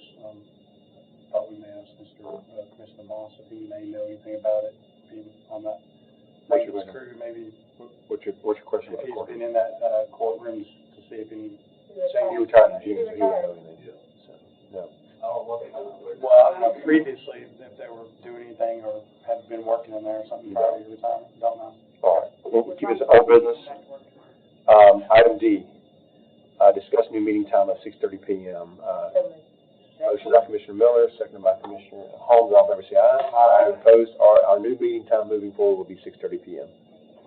Right, you can make that about 4:30. Well, we already got a 6:15, we thought that was too. As long as, I think there's not a politicized, controversial, hot button topic out of every item in the county, which probably is not gonna happen in the next few years, but wishful thinking, like, you would think reading it well in the council wouldn't be difficult, but it evidently is, but we might need to start meeting at 4:30. Well, I think the 6 o'clock meeting was done in about three minutes. Well, we're already taking up more time. Let's go on. We can always adjust to 6:15 if we need to. We already voted, move on. Item E, discussion on new county water system. Is this from the capital projects and ARPA projects update list from County Mayor? What is this? Yes, Motion for discussion. motion for discussion. And seconded by Commissioner Jones. Motion by Commissioner Klein. All in favor, say aye. Aye. Any opposed? All right, motion carries unanimously. The water system, the grant for $9 million plus the $20 million grant, has come to my attention through one of the members of the planning commission, Ron Strong, who used to be on the Castilian Springs Bethpage Water Utility District, is still very involved in that. He said that the scope that is being changed radically by the City of Gallatin Water District. Imagine that. So what he said is happened so far is they're increasing the 16-inch main that was going to run up 31E to Bethpage is now going to be a 20-inch. And the 12-inch that was going to Put a lot more houses on the 20-inch. Sure can. The 12-inch that was going to Portland is now going to be a 16-inch. And the one that's going up to Westmoreland is going to be increased as well. So after they sold it to the public, and we wanted to put restrictions in place to protect overgrowth and overdevelopment for the citizen request, now they come back and change the scope afterwards to increase the size of the lines, just proving our point of what we were trying to protect citizens from. Right, and also there's going to be a $3.2 million pump house that's going to be put in Bethpage, which is in addition to the scope that was going to be taken care of. Now, I did talk to a civil engineer a couple of months ago, I think, about this project, and he very frankly told me, David, before this project even starts, it's $15 million over the budget. So it'll cost more like 45. With this increase in scope, it's going to be even more. And my conversation with Mr. Sittler before this meeting happened was, is there anything we can do to put eyes on and follow this? And he was saying, I don't think so. So I'm going to try. It's not $9 million, it's $10 million of county ARPA funds that this commission has approved twice. The previous commission approved once. I've approved this 3 times. I voted for $10 million for water lines on the northern end of the county so children can have access to clean drinking water. Just want to clarify that, because there are people out there who are literally lying and saying this commission has voted against children having access to clean drinking water. Abject lie. We voted for the grant approval for $20 million. All but one of us approved it. 23 commissioners approved it. And I voted 3 times for the $10 million. Other than that, Waterline Ad Hoc Committee with Mo Taylor to try to get water lines in North End County. I actually had the previous commission rejected. I tried to make a motion to get $400,000 for water line grants, and the previous commission rejected me on doing that, just to get water lines for true people in Westmoreland who did not have access. These are people who are washing their clothes in a creek. The previous commission rejected my motion to do that. Terry Wright, I think Commissioner Hyde backed me up on that. Commissioner Taylor was not here that day. I do have the minutes from that. Just want to clarify that for the record. We're talking about this stuff. What's incorrectly being said about us, but it's done with malicious intent. That's how it bothers me. Well, and for the record, after my discussion with the attorney, it astounds me. Now, I'm coming from a private enterprise mentality. It astounds me that we could approve $10 million and then have zero control over it after the fact. Well, is that true, Mr. Waterwright? I mean, the $10 million was the county's ARPA funding, and so we have no oversight on that. Has it been given over to the city of Gallatin or another? Have we? Whoever was pursuing the grant, I think it was Gallatin. So now we have relinquished our fiduciary responsibility for tracking that funds, because it has now been given to the city, I guess, of Gallatin to manage those funds, because it shifted to them asking for that money. And they were steering the ship on this, because I believe the mayor wanted to do the grant for us originally. The pushback was that the county didn't want to do that. Then somehow the powers that be got the municipalities together and got Gallatin to push the grant. Well, the county was going to do it. We just wanted to, we had requests exactly. of the and they said no, and they went this route. Correct. They rejected our proposal. So we've got, at the end of the day, I don't see what recourse we have as far as following up on it. You can make conditions on the disbursement of the funds in the future, but once it gets tied up in the grants, the county's going to lose quite a bit of control over anything as it relates to the money. Yeah. Now, keeping in mind that this is probably going to be another ask, and this will come up that how the money was used before and how the scope completely changed, but they sold you something, you bought in on it, now they changed it on you. Do you have what was revealed to you from Mr. Straw? Is that something that you could share or email to the committee that we could have, if we want to, I don't know if we want to keep this on the agenda for next month, or just at least have it? Yeah, I can to this group here. Yeah, to the committee, just like since we added discussion in the new county water system, and you gave changes and made in scope for the size of all these lines, which dramatically increases the amount of people that can be serviced. I'll get on the phone with Mr. Straw, and we'll really dig into it, and I'll get very factual. Could I task you that? Would you mind making a note? I will do that. Let's just keep this under old business without any objection, the new county water system. And item F, you making a motion we need a motion for this, a motion to discuss. Motion by Commissioner Miller, second by Commissioner Cloud. In favor, say aye. Aye. Any opposed? Tour of the old courthouse and jail is there. I guess basically we would just need to set up a time to do that. Mr. Law Director. Well, we have to, as a committee, we have to decide what to do with those spaces. We need to decide, and I get asked every week what we're going to do with the old courthouse. And with the sheriffs, we've got that building space, and we need to make sure we maintain it properly. And so how about, we're not going to set a time and date, I don't think, right here. How about I'll give the law director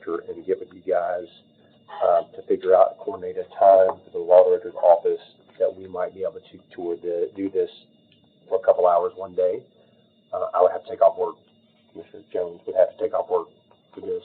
I know you guys are flexible and you're flexible, all three of your businesses, just want to make sure. I can do it any day of the week. Commissioner Moss, you're retired, so I mean, I see you're flexible. And Chairman Hyde is Do we retired. need to include any other commissioners? Or can we just keep it to this? I mean, this is for the general office's task for this, I mean, it's for the task of this committee, so I mean, I would assume, so it would just be us, at this point. So I'll get the law director's office and try to coordinate the time with everyone, what kind of day and week, if we can do it before next month. So, We need to do it really soon. Then. yeah, so we'll keep, I know you and I are on the ad hoc for the election commission, we're already doing something on the 19th, I believe that same day. I can't remember what day it is that we're actually going to the TRC building. I think it's the 17th or 16th. Something, we're doing something, I know you're out of town 1 week, that got to I'm gonna be gone from the 18th to October 3rd. So, well, we're meeting, so we won't, I mean, we'd have to meet next week to do this tour, otherwise we can't. Right, and so I wanted to get it on. It might not happen this month, it might not be until we do, we might not be able to do this to October, it's kind of like. Yeah, I, 15 days. I'm talking about the, next gen office meeting is the first Monday, and you won't be in town. Yeah, I will. The first Monday in October is the second week, I believe. Okay. Yeah, that's.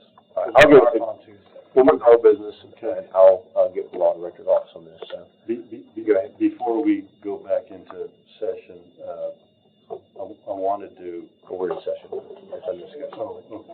We're in discussion. Yeah. Right. Yeah, Okay. Go ahead.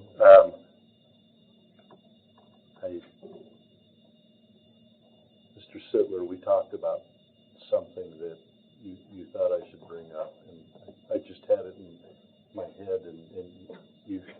Regards to the courthouse stuff, was it adjournment? No. We still have to do report of the county mayor, we moved it. We do. It's amazing. We do. Okay. It's amazing. Oh, no, you said he was committee on committees. Oh, yes, we have a vacant position. Do we need to make, any That would be requests? committee on committee. Yeah, that's Commissioner. Yeah. Miller's, and, So, Commissioner Hyde's committee. I didn't think we needed to do anything, but, Commissioner Holmes, sorry. yeah. But, No, it's I not. wanted to ask the question just in There's case. nothing for us to do. I don't remember ever doing this before.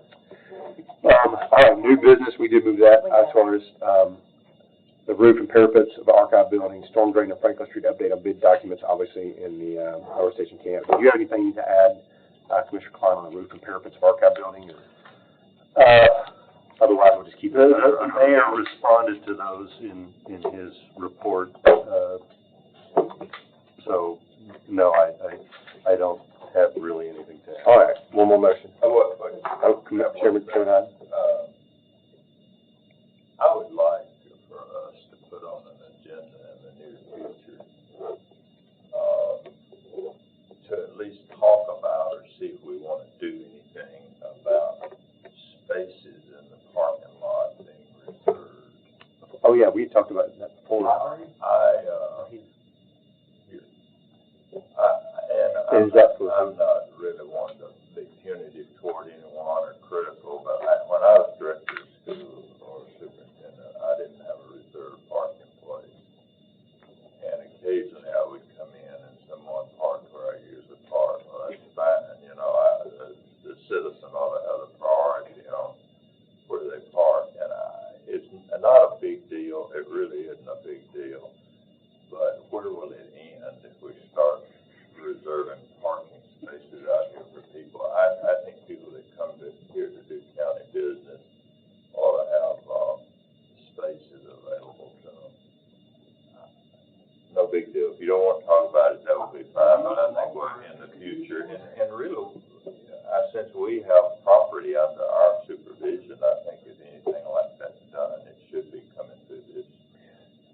Jennifer, would you mind noting in the minutes that, request from Chairman Hyde, and I'll try to remember and remind me, if not, was at next month, add to the agenda the new business discussion on spaces and parking lots. Reservation of spaces in county parking lots, I guess. And I would not want to change any that are already there. I mean, my goodness, it's not that big a deal, but it's started, and I just don't know where it's going to end. When did it start?